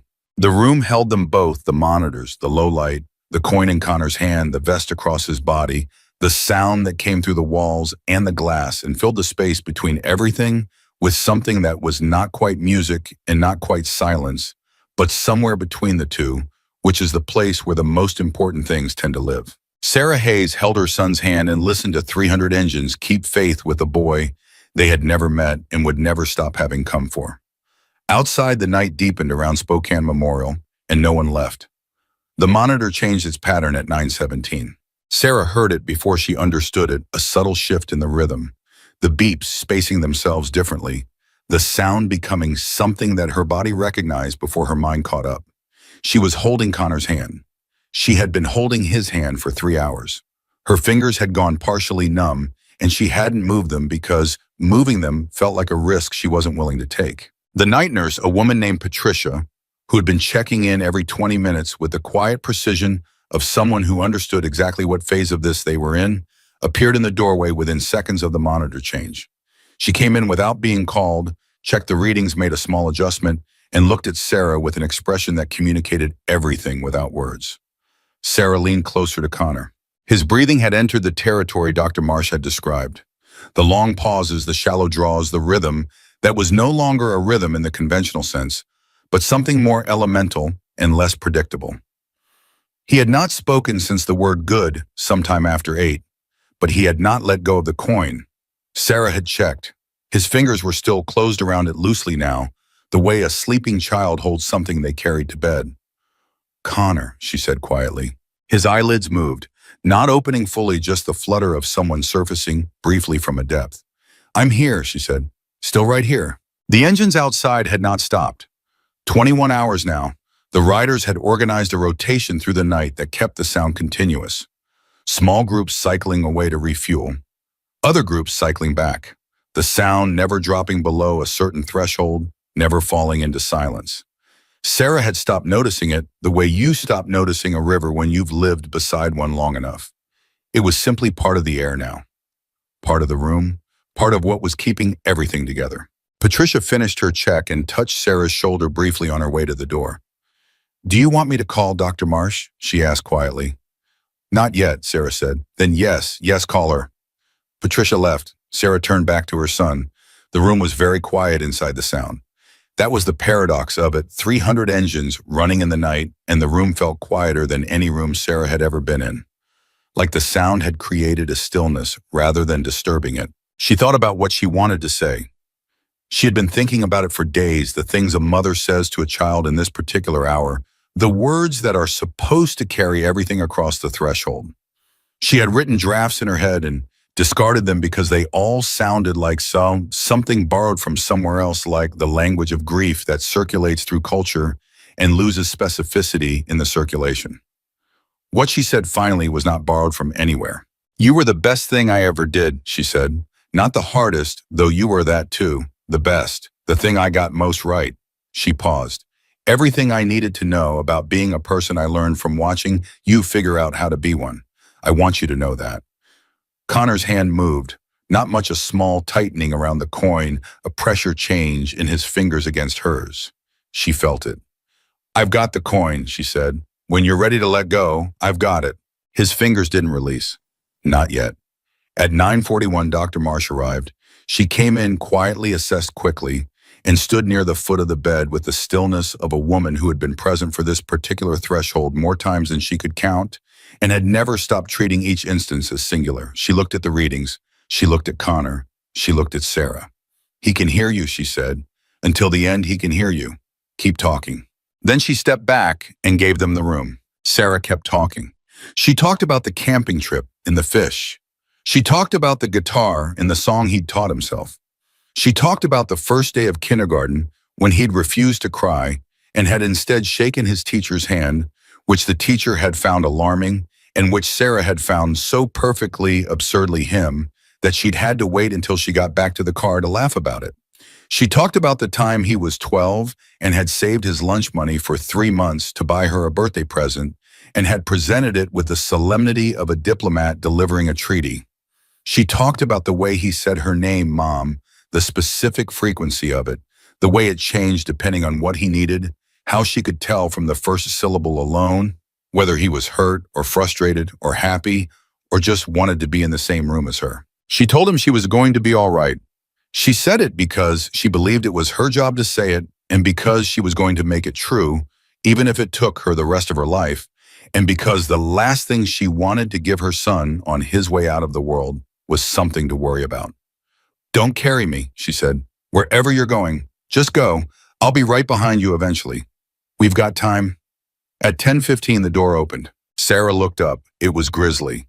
He hadn't knocked, or he had, and she hadn't heard, and Patricia had let him in. He stood in the doorway for a moment, reading the room with the speed of someone who has seen enough to know what he was looking at. He looked at Connor. He looked at Sarah. She nodded. He came in. He pulled the chair to the other side of the bed, the side that Sarah wasn't on, and sat down. He didn't say anything. He put his forearm on the edge of the mattress close to Connor's side, but not touching, and he sat. Sarah looked at him across the bed. Thank you, she said. Grizzly shook his head, not dismissing the thanks, just indicating it wasn't necessary, that he was here because this was where he was supposed to be. She understood. The three of them stayed that way, Connor in the center, Sarah on his left, holding his hand, Grizzly on his right, the sound of the engines filling the space around them like a held note. At 10:32, Connor opened his eyes. Fully open, not the flutter from before. Open with something in them that Sarah hadn't seen in days, a clarity, a presence as if some part of him had gathered itself for one final moment of complete attention. He looked at the ceiling first. Then he turned his head slowly to his left, to Sarah. She leaned in. "I'm here." He looked at her for a long moment, just looked, not speaking, not needing to. Then he turned his head to the right, to Grizzly. Grizzly met his eyes without flinching and without performing anything. Just looked back. Connor's lips moved. Sarah couldn't hear it from where she sat. Grizzly could, he was closer.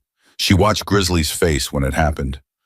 Watched the way something crossed it that he didn't try to hide, something she'd never seen on him before, something private and real. She would ask him later what Connor said. He would tell her. The answer would be 2 words. "Thank you." Connor Hayes closed his eyes at 10:34. His breathing slowed again. The pauses between each breath stretched until Sarah was counting the seconds of each pause and stopping when she got too high. Grizzly stayed where he was, his forearm on the mattress, his presence solid and quiet on the other side of the bed. Dr. Marsh was near the door. The monitor showed what it showed. At 10:49, the sound changed, not the engines outside, but the room's own sound. The monitor's rhythm, and Patricia came quickly, and Dr. Marsh stepped forward, and Sarah held Connor's hand through the final moment, because she had promised herself she would, and she did. The monitor line went flat at 10:51. The sound that came out of Sarah Hayes in the 60 seconds that followed was not something she chose or shaped or managed.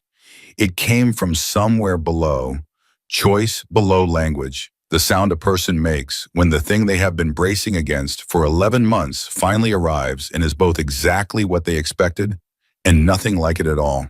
She pressed her forehead against Connor's hand, still holding the coin, and she let it out. All of it. Everything she'd held together through the oncologist's first phone call, and the staging conversations, and the weeks of adjusting medications, and the hospital administrator's polite refusals, and the drive across the city at midnight, and the night in the chapel. And every morning she'd walked into this room and smiled and said, "I'm right here." She let go of all of it for those 60 seconds. Grizzly didn't move from his chair. He didn't speak. He stayed where he was on the other side of the bed, and he let her have those 60 seconds without attempting to manage them or soften them or bring them to a close before they were finished. When she lifted her head, her face was entirely undone. Grizzly looked at her across her son's still body. "He wasn't alone," Grizzly said. "That was all, just that." Sarah nodded. She could not speak yet. "He knew people came for him," Grizzly said. "He heard them. He felt it." A pause. "That matters. That's not nothing." "No," Sarah said. Her voice was barely functional. "It's not nothing." Dr. Marsh came forward, then gently, and began the process of what came next, the clinical portion that couldn't wait, the notations and adjustments, and the sequence of small official acts that marked the end of one kind of time and the beginning of another. She worked quietly and with complete respect, and at one point she put her hand briefly on Sarah's shoulder and said nothing, which was exactly right. Grizzly stood. He straightened to his full height, which was considerable, and he looked at Connor one last time with an expression that Sarah could only partially read. It was the expression of a man filing something away, somewhere permanent, the look of someone who has decided that what happened in this room is going to be part of how he understands the world going forward. He reached out and adjusted the collar of the vest where it had slipped slightly. A small, careful gesture, making sure the thing that covered Connor's chest was properly placed. Then he stepped back.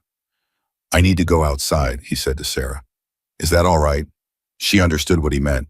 "Yes," she said. He walked out.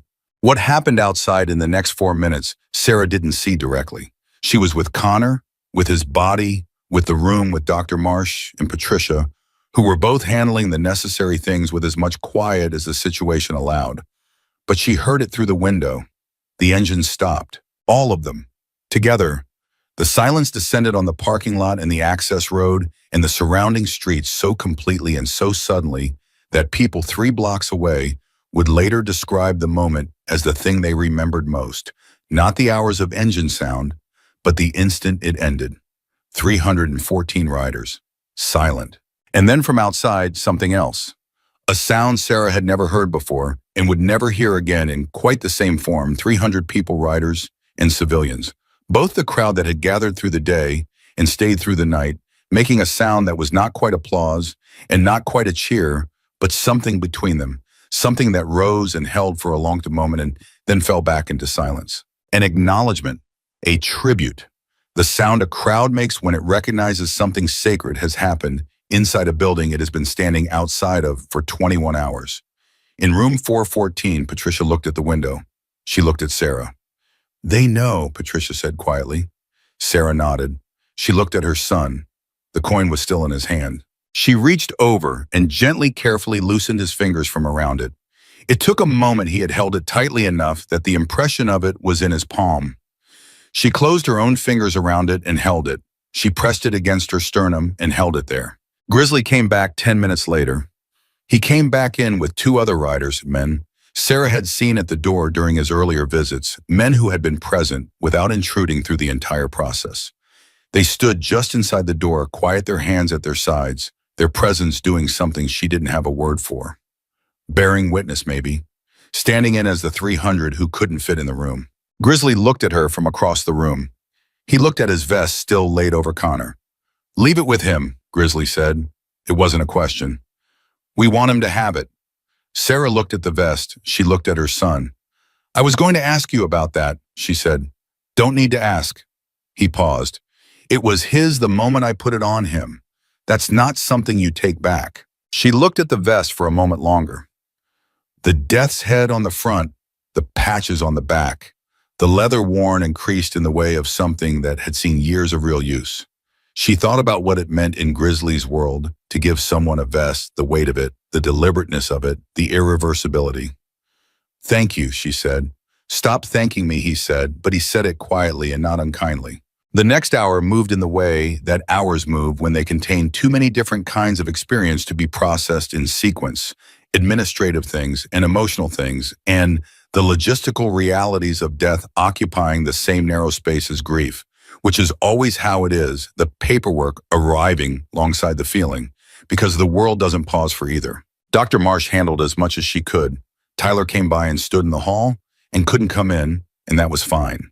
Denise came and stood beside Sarah for a few minutes and didn't try to say the right thing, because she was wise enough to know there wasn't a right thing, and presence was what she had to offer. Richard Calloway appeared at 11:40. Sarah hadn't expected him. He stood in the corridor outside the room. He didn't come in, and when Sarah saw him through the open door, she wasn't sure what she felt. Not anger anymore. The anger had burned out somewhere in the last 24 hours. What was left was something more complicated and less directed. He said, "I'm sorry for your loss, Mrs. Hayes, genuinely." She looked at him. "He heard them," she said. "All night. He heard them, and he wasn't alone." She paused. "I want you to know that." Calloway held her gaze. Something moved through his expression that she thought might be the beginning of understanding, the specific understanding of a man who made institutional decisions and was now standing close enough to the consequences of one of them to feel what it actually meant. "I know," he said. "I was wrong to wait as long as I did." It was a harder thing for a man in his position to say than it might have looked. She gave him credit for it. "Yes," she said simply, "you were." She went back into the room. At midnight, Grizzly found her sitting in the chair beside the bed, the chair she'd occupied for weeks, the chair that had its own history, now the chair where she'd made decisions and received news and held herself together through things that should have broken her and hadn't. He sat across from her. The room was quieter now, the official process mostly done. The space returned to something that felt more like private. "Can I ask you something?" Sarah said. "Ask." "The letter, the one Connor wrote you." She looked at her hands. "What did it say?" Grizzly was quiet for a moment. He reached into the inside pocket of his vest and took out the folded paper. He didn't open it. He held it in his hands.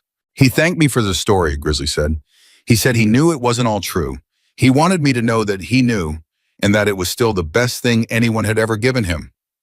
A pause. He said he understood why people need to believe the people they love were better than they were. He said he'd seen his mother do the same thing for years. Grizzly looked at Sarah directly. He said that mercy was a form of love and that he hoped I'd remember that. Sarah pressed her hand over her mouth. 17 years old, Grizzly said. Not in wonder exactly, in something more like reckoning. He was always like that, Sarah said. He was always 10 years ahead of where he should have been. The rest of the letter, Grizzly said, was for the men outside. He wrote something he wanted said to them. He paused. With your permission, I'd like to say it. Tonight, they're still out there. She looked at the window. The engines had not restarted after the silence. The riders were still there. She'd checked 20 minutes ago, looking down from the window. The formation still intact in the dark, hundreds of people who had stayed because leaving felt wrong. The civilians too. The crowd that had come through the day and not dispersed. Yes, she said, say it. Grizzly stood. He put the letter back in his pocket. He walked to the window and looked down for a moment at what was assembled below, at the formation of people who had come for a boy they'd never met and stayed for 21 hours and gone silent when he left. Then he walked out. Sarah heard him on the phone as he moved down the corridor. She couldn't make out the words. She turned to the window. 2 minutes later, she saw a light in the formation below someone with a flashlight or a phone torch, a point of reference. Then Grizzly's voice came up through the window glass, amplified by whatever they'd set up before, the same system they'd used the night before when Connor spoke his 3 sentences into the phone. She couldn't hear the words clearly through the glass. She opened the window. The night air came in cold and clean, April doing its mild, indifferent thing. She heard Grizzly's voice clearly, then not loud, but carrying the way voices carry when the surrounding silence is complete. He read what Connor had written. Sarah didn't hear all of it. She heard pieces. She heard the word brothers used in a way she hadn't expected applied to people Connor had never met and would never meet. She heard something about sound, about how the thing he would carry was the sound of them, which had reached him when nothing else could. She heard something about his father, brief without detail, just an acknowledgement that whatever his father had been, these men had come for his son, and that meant something. She heard the last line clearly, because Grizzly's voice changed when he got to. It changed in a way she'd never heard it change before, a crack in the professional stillness of him, quickly controlled but real. The last line was, tell them I felt it. That's all. I felt it. The silence that followed lasted long enough to be its own kind of tribute. Then one at a time, the engines started again. Not the full roar of before, something different, lower, steadier, a sound with more space in it, more intention. They built back up slowly, engine by engine, until the full formation was running again. But the quality of the sound had changed. It was still a motorcycle sound, still unmistakably what it was. But it carried something now, the way music carries something after you understand the context it was written in. Sarah stood at the window with her son's coin in her fist and let the sound move through her. She stood there for a long time. At 1:15 in the morning, Tyler found her. He'd clearly been trying to get himself together for a while and had mostly succeeded. He came and stood beside her at the window and looked down at what was still assembled below. I've been doing this job for 4 years, he said. I've never seen anything like this. No, Sarah said.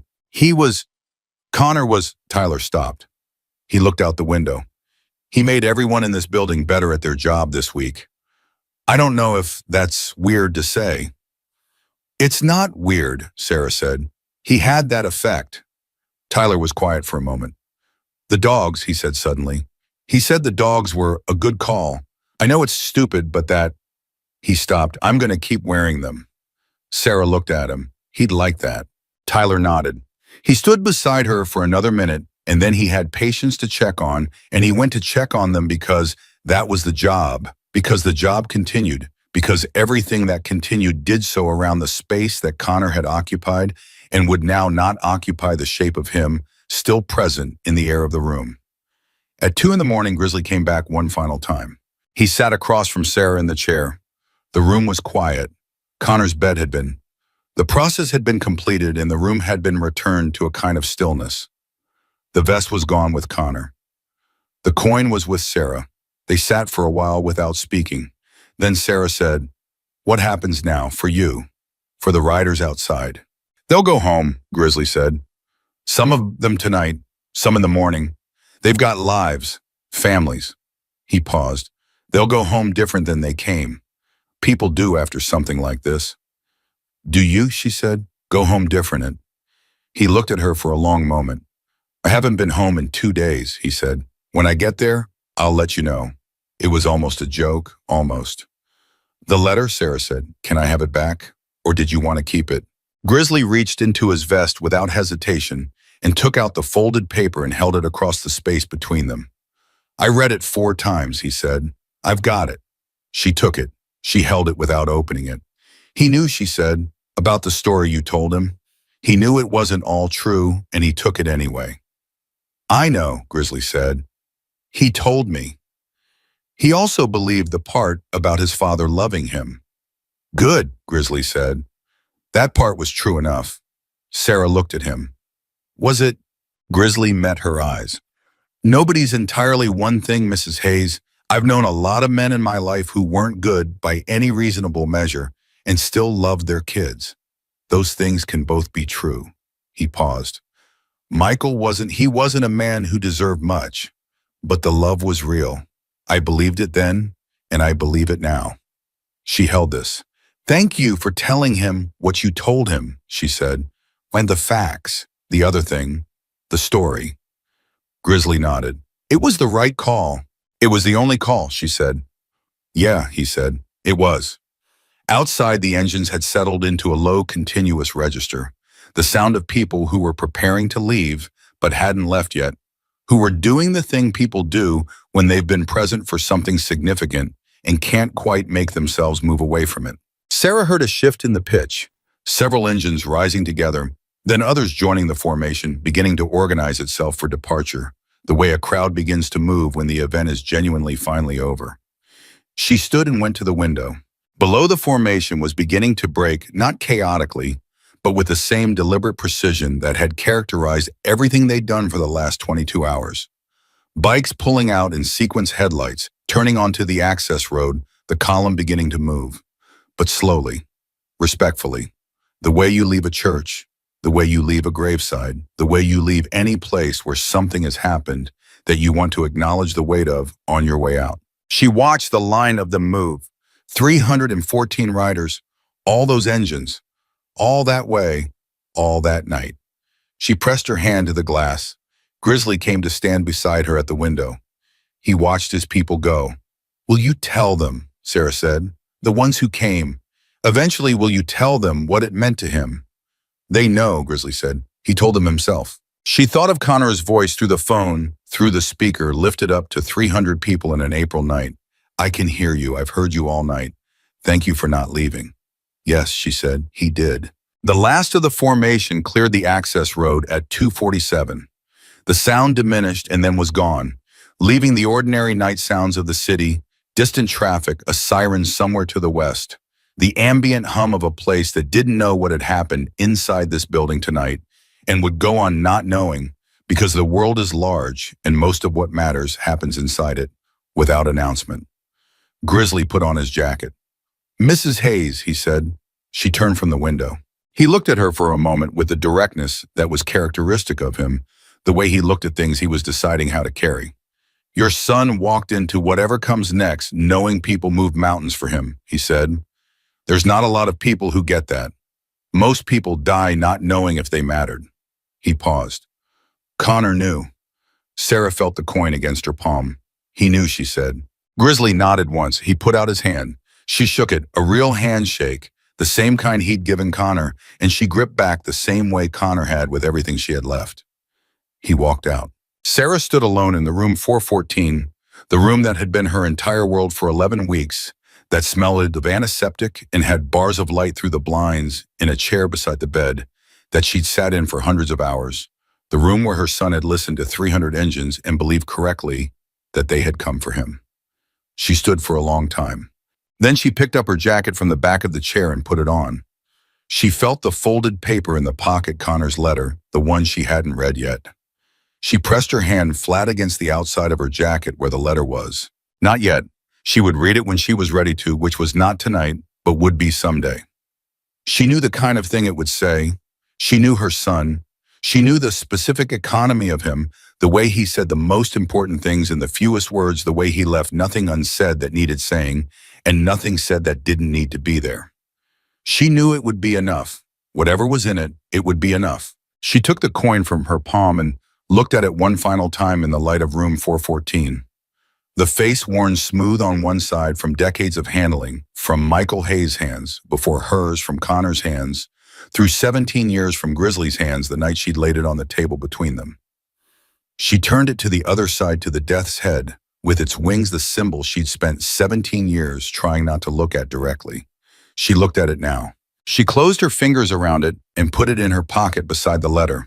Then she walked out of room 414 down the corridor of the fourth floor of Spokane Memorial Hospital, past the nurse's station where Denise stood, and met her eyes and said nothing, because nothing was what the moment called for, and down the stairs and out through the front entrance into the April night where the last of the engine sounds had faded and the air smelled of spring, and the city was quiet and dark and entirely indifferently itself. She stood outside the building for a moment.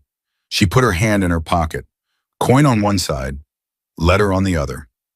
She stood there for a long time breathing, and then she walked to her car. She drove home in the dark with both hands on the wheel and nothing on the radio. The city passed around her the way cities pass around people who are no longer entirely present in them. The lights registering without meaning anything. The intersections arriving and receding, the familiar streets feeling like the streets of a place she had only read about and was now seeing for the first time from the wrong side of something. She drove the route she had driven twice a day for 11 weeks, and she did it from muscle memory alone, because the part of her that knew where she was going had temporarily vacated the premises. She parked in front of the house at 3:20 in the morning. She sat in the car for 11 minutes. She knew it was 11 minutes because she watched the clock on the dashboard change and counted each minute as it turned.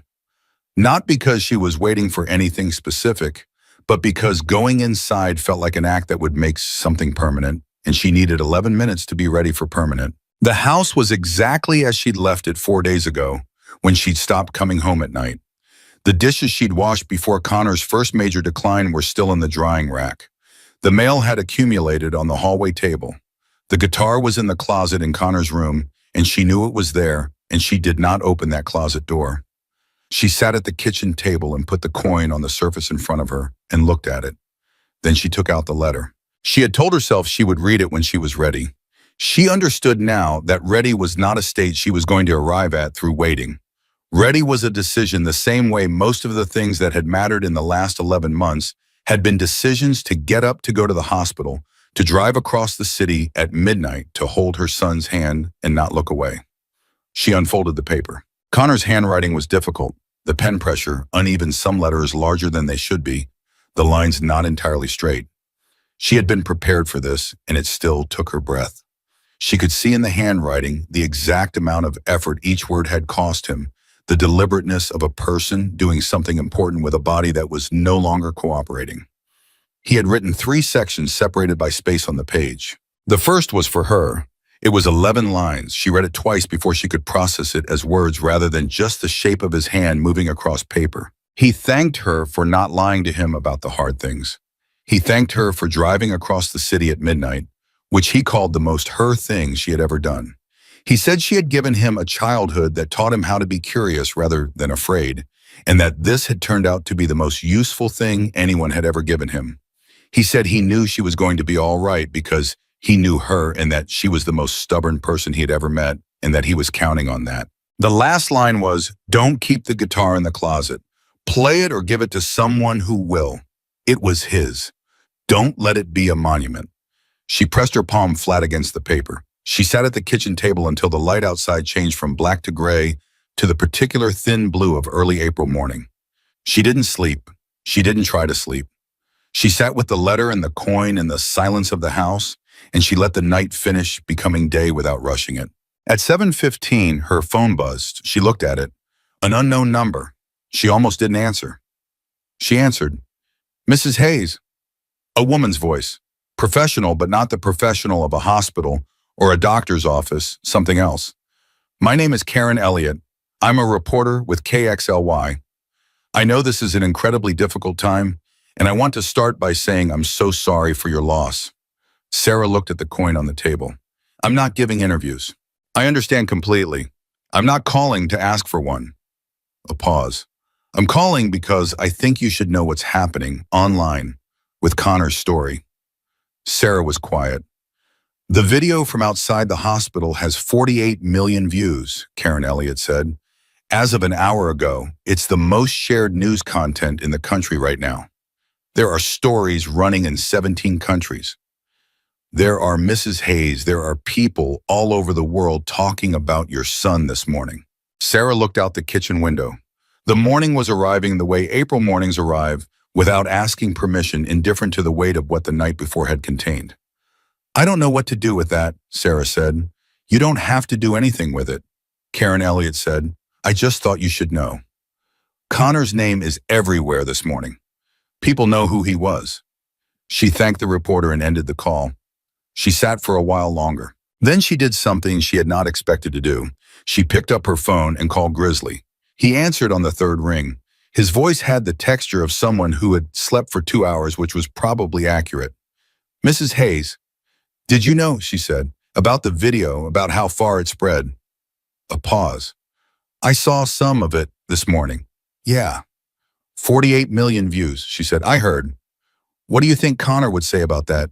She heard something from Grizzly's end that she'd never heard from him before, a sound that was not quite a laugh, but was in that family, brief and real and a little undone. He'd say something smart and deflating, Grizzly said. Something that made you feel like you were the one being too serious about it.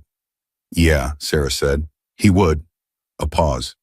How are you? The question simple and direct, the way he always was. She thought about answering it with something managed and presentable. She decided against it. I don't know yet, she said. I'll let you know when I figure it out. Fair enough. Grizzly, she paused. Thank you for staying. Until the end. You didn't have to stay that long. Connor asked me to be there, he said. I was there. But I said, he didn't ask you directly. He asked if you'd come back. Same thing, Grizzly said. Close enough? She put the phone down. The days that followed were not linear. They had the quality of dreams that insist on their own internal logic, some hours very long and dense with feeling, others gone, before she could account for them, the overall shape of the week, not something she could have diagrammed if asked. She handled the necessary things. There were many necessary things. Death generates paperwork with the same indifference it generates grief, and the paperwork does not wait for the grief to finish. She had help she hadn't expected. Denise from the 4th floor called twice in the first week, not officially, not on behalf of the hospital, just as herself, a woman who had spent 19 years watching families navigate this particular country and had opinions about which resources were real and which were just procedures. Dr. Marsh stopped by in person one afternoon with a casserole and no pretense of a clinical reason for the visit, which Sarah found she was more grateful for than she could easily express. Tyler sent a text that said, only the dogs are still going, and she understood immediately what he meant and what it cost him to say even that much. And she texted back good and left it there. And then on the 5th day a box arrived. She almost didn't open it. It had no return address, just her name and address on the label, handwritten in a large, deliberate script. She set it on the kitchen table beside the coin, which hadn't moved from the spot she'd put it on the night she came home.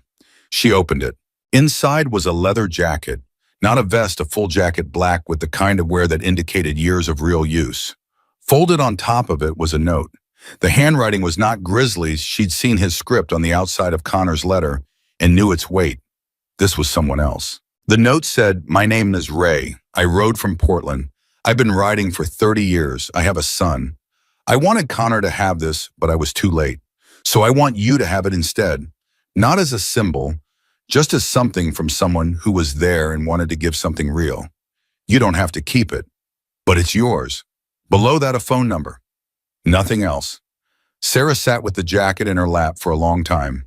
She called the number. Ray answered on the first ring as if he'd been waiting. His voice was older than she'd expected. Graveled, careful, the voice of a man who chose words with the deliberateness of someone who hadn't always done so and had learned the cost of carelessness. I got your jacket, she said. I wasn't sure you'd call. I almost didn't. A pause. How are you doing, Mrs. Hayes? That question again. She was getting asked it constantly now by everyone in the earnest and helpless way people ask it when they know the answer is too large for a true response. From Ray, though, it didn't feel like a formula. He'd driven 8 hours and stood outside a hospital all night for a boy he'd never met. He had some claim to the question. "I'm getting through the days," she said, "some of them faster than others." "That's all it is for a while," he said, "just getting through."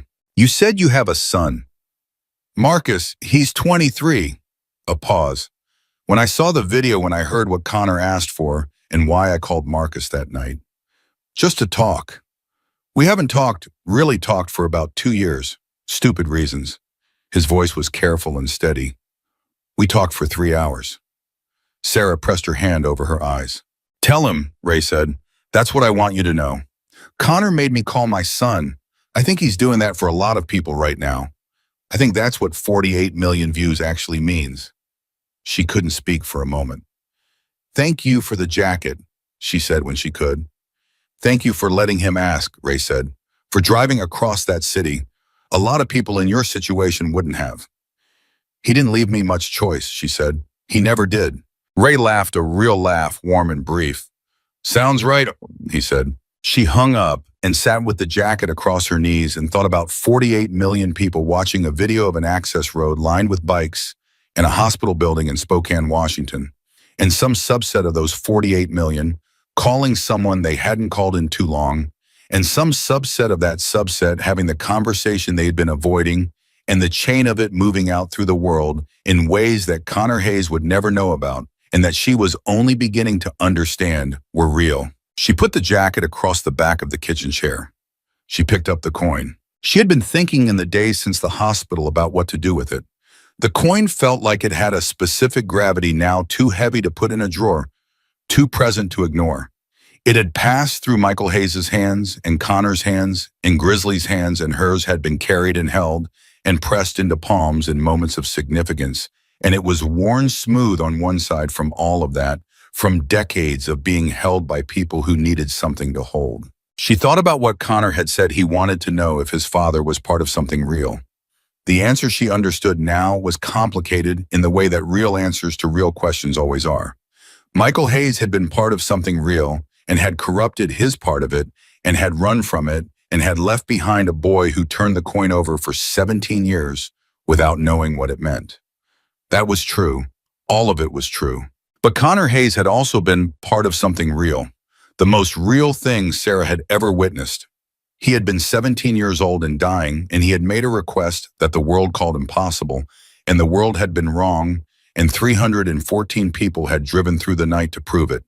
He had spoken 3 sentences into a phone, and the sentences had moved through 300 people, and then through 48 million more, and were still moving, still making Ray call Marcus, still making strangers dial numbers they'd been afraid to dial. That was also real. That was also the coin. She held it in her palm and felt its weight and understood that what she was holding was not just a Hells Angels token or a dead man's relic or a dying boy's comfort object. She was holding the proof of a specific and irreducible fact that Connor Hayes had existed, and that his existence had mattered, and that the world was measurably different for it. She closed her fingers around it. On the 9th day after Connor died, Sarah Hayes drove across the city to the industrial district near the rail yards. She hadn't called ahead. She wasn't sure why. Some part of her felt that calling ahead would make it official in a way that required her to know what she was going to say before she said it, and she didn't know what she was going to say. She only knew she needed to go. The gate was open in the daylight. She parked and walked up to the door and knocked. A man she didn't recognize answered, younger than the gate guard she'd met that first night, with a wariness that shifted slightly when she said her name. "Mrs. Hayes," he said. "Yeah, come in." Grizzly was in a back room that served as an office in the way that spaces serve as offices when their primary purpose is something else, desk against one-wall paperwork that looked like it hadn't been touched in days, a coffee maker doing the most serious work in the room. He stood when she came in. He looked at her face with the directness he always had, reading whatever was there without commenting on it. "You didn't call," he said. "I know." "Sit down." She sat. He sat across from her. The coffee maker finished its cycle and neither of them moved toward it. "I got a box from someone named Ray," she said, "a writer from Portland." "I know Ray." He said Connor made him call his son. Grizzly looked at her. "Ray's been trying to call Marcus for 2 years. He called him that night. 3 hours. Something moved through Grizzly's expression. Not surprised she suspected already heard versions of this was already accumulating these stories the way people accumulate the secondary effects of something that has moved through their community. Good, he said. That's good. Are there more? Sarah said. Stories like that. People who, yes, he said simply. There are more. She nodded. She looked at her hands. I came because I needed to ask you something, and I needed to ask it in person. Ask. She looked up. What do we do with this, with what happened? Because I don't think it's finished. I don't think it's supposed to just end. She paused. Connor didn't have a big life measured in years. He had 17. But what he started, I don't know what to call it. I don't want it to be a viral moment that people forget by next week. I don't know how to make it more than that, but I feel like I'm supposed to try. Grizzly was quiet for a long moment. There's a kid, he said finally, in Coeur d'Alene, 14 years old. Bone cancer, same as Connor. His mother reached out to us 3 days ago. He paused. She saw the video. She said her son watched it 17 times. Sarah's chest tightened. What does he want?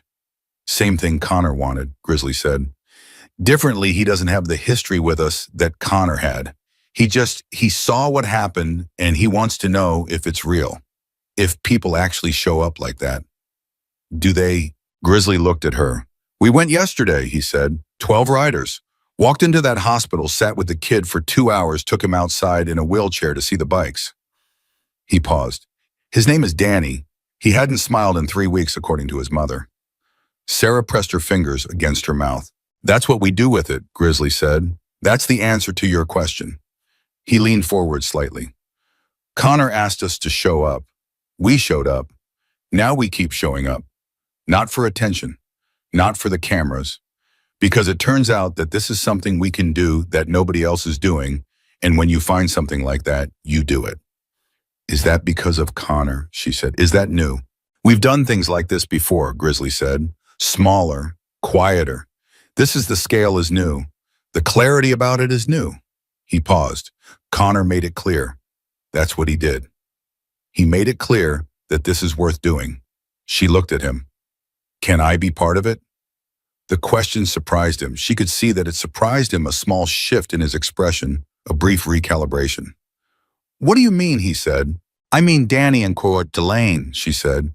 And whoever comes after Danny, I'm a mother, I speak that language. I know what it's like to be on the other side of what you do, to be the person sitting in the hospital who doesn't know if anyone's coming.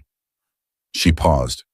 I can help, if you'll let me, not as a Hell's Angel, as the person I am, as Connor's mother. Grizzly looked at her for a long moment.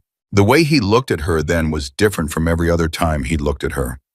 Not softer exactly, something more like recognition. The mother who drove across the city alone at midnight, he said. That's me. He nodded, slowly, definitively. Yeah, he said. All right. She drove home different than she'd arrived. Not fixed, she understood that fixed was not a destination she was going to reach in any simple or linear way, but different in the way of someone who has found the first foothold, the first specific thing that the next step can be taken toward. She went to Connor's room that afternoon. She stood at the door for a moment before going in, doing the thing she'd been doing every time she approached, gathering herself, remembering how to walk into a space that was full of someone no longer in it. She went in, she went to the closet, she opened it. The guitar was where it had always been, a mid-range acoustic she'd bought him for Christmas 3 years ago, still in decent condition because Connor had been careful with it, even when his hands made playing difficult. She lifted it out. She sat on the edge of his bed and held it across her knees the way you hold something you haven't decided what to do with yet. Don't let it be a monument. She couldn't play. She'd never learn. But she knew someone who could, a woman in her building, a retired music teacher named Gloria, who was 71 and played beautifully and had offered more than once to teach her something and been politely declined. Sarah had declined because learning something new had felt like an indulgence she didn't have time for, which was the kind of thinking she was going to have to stop. She carried the guitar out of Connor's room. She called Gloria. I have a guitar, she said. My son's guitar. I want to learn to play one song. I don't know which one yet. Can you help me figure that out? Gloria said yes immediately in the warm and unhesitating way of someone who has been waiting to be useful. Sarah hung up and stood in the hallway with the guitar and thought about Connor at 14 sitting in the same hallway working through the same instrument for 6 months to learn one specific song because he had decided he wanted to know it. She had asked him why that song, it wasn't a famous song, wasn't something she recognized. He'd said he heard it somewhere, and it sounded the way he wanted to feel. She hadn't asked what he meant by that. She wished she had. She wished she had asked him 100 more questions than she did, the way you always wish, the way the specific regrets of parenthood are always about the questions you saved for later and then ran out of later. But she remembered the sound of him playing it. She would find it. She had time now. Not the endless time of before it happened, not the compressed, urgent time of during, but the different time that comes after the time that requires you to learn a new way to fill it. She put the guitar on the kitchen table beside the coin. Two objects. His. She looked at them for a long time. Then she opened her laptop and looked up Danny's mother. It didn't take long. The story was still circulating, still attaching to itself new names and new faces, and Danny's family was part of the visible edge of it, a local news story from Coeur d'Alene that had been picked up because of the connection to Connor and the Spokane riders. Danny's mother's name was Christine. She was 43.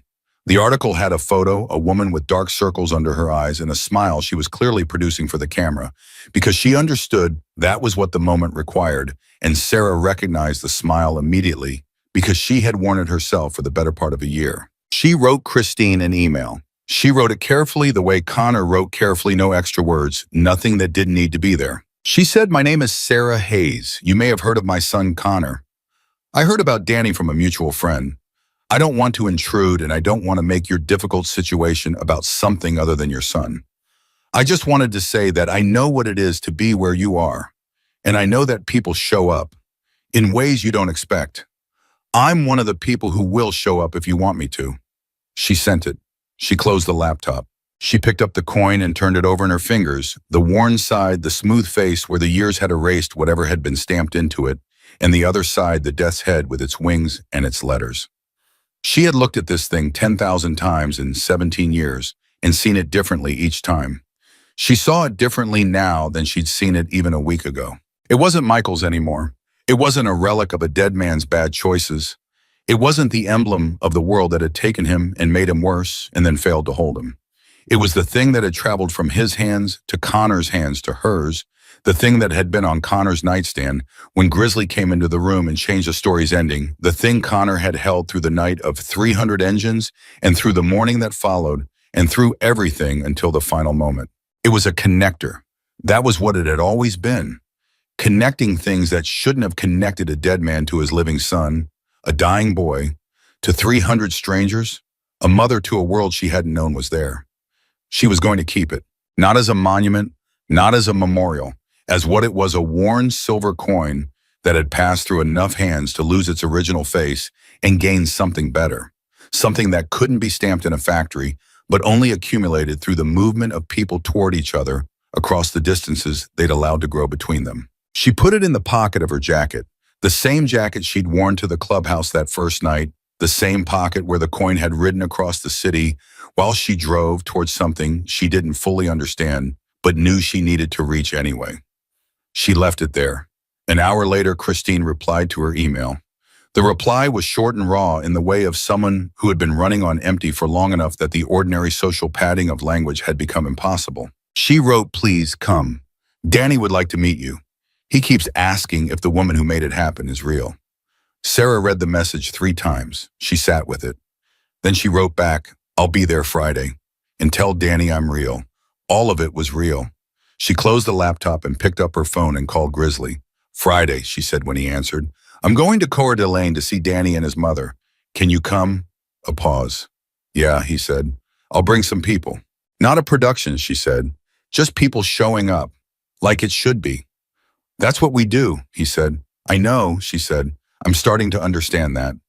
She set the phone down. She sat in the kitchen of the house she had lived in for 17 years, the house that had Connor's guitar on the table and Connor's coin in her pocket and Connor's letter in her jacket And all of Connor's 17 years in every corner of it, and she understood something she had been circling for a week without landing on. The story was not over because Connor was gone. The story was not over because 48 million people had watched a video and moved on. The story was not over because the engines had finally left and the hospital had returned to its ordinary self, and the cherry trees outside the fourth-floor window were still doing their indifferent April thing. The story was not over because Connor Hayes had done what he set out to do. He had wanted to know if people show up, if the world, when asked directly and clearly by someone who needed it, is capable of showing up. He had asked the question with his whole life, with every breath he had left in those last days, with 3 sentences spoken into a phone in a hospital room to 300 people waiting in the dark. And the answer had come back so large and so undeniable that it had moved through 48 million people and was still moving, still reaching places no one had mapped, still finding its way to Christine in Coeur d'Alene and Ray in Portland, and 100 Rays the world hadn't named yet. The answer was yes. People show up. They drive through the night. They stand outside a building for 21 hours in the dark. They call their sons. They write letters to strangers. They carry a worn silver coin across the city at midnight and knock on a door they're afraid of and refuse to leave until someone listens, because the person they love is asking for something real, and real is the only thing worth giving. Connor Hayes had known this. He had known it the way children sometimes know things before the adults around them have worked it out, not through experience, but through some clarity of vision that doesn't survive intact into the years of accumulation and compromise and learned fear. He had known people show up. He had just needed the world to prove him right, and the world had. That was the story, not the death, not the disease, not the administrators who said no, and the institution that took 2 days to become human about it. The story was the proof. 314 engines in an April night, a father's coin in a son's dying hand, a mother who drove across the city alone and knocked on the wrong kind of door because her son asked her to, and she was above all things and in every version of herself, someone who showed up. Sarah Hayes put her hand over her jacket pocket where the coin waited. She thought of Connor's face in the last light. She thought of what he'd said to the formation, "I can hear you. I've heard you all night. Thank you for not leaving." She thought of Grizzly's voice when he read the last line of the letter to 300 people in the dark. "Tell them I felt it." She put on her jacket, she picked up the guitar, she walked to the door. Connor Hayes had asked a dying question, and the world had answered it with everything it had, and the answer was permanent now, written into what had happened and unchangeable by anything that came after. And the answer was this: he was never alone. He was never nothing. He was loved by people who drove through the night for him, and the sound of them reached him where he was, and he felt it, and that was enough, and it was everything, and it was true.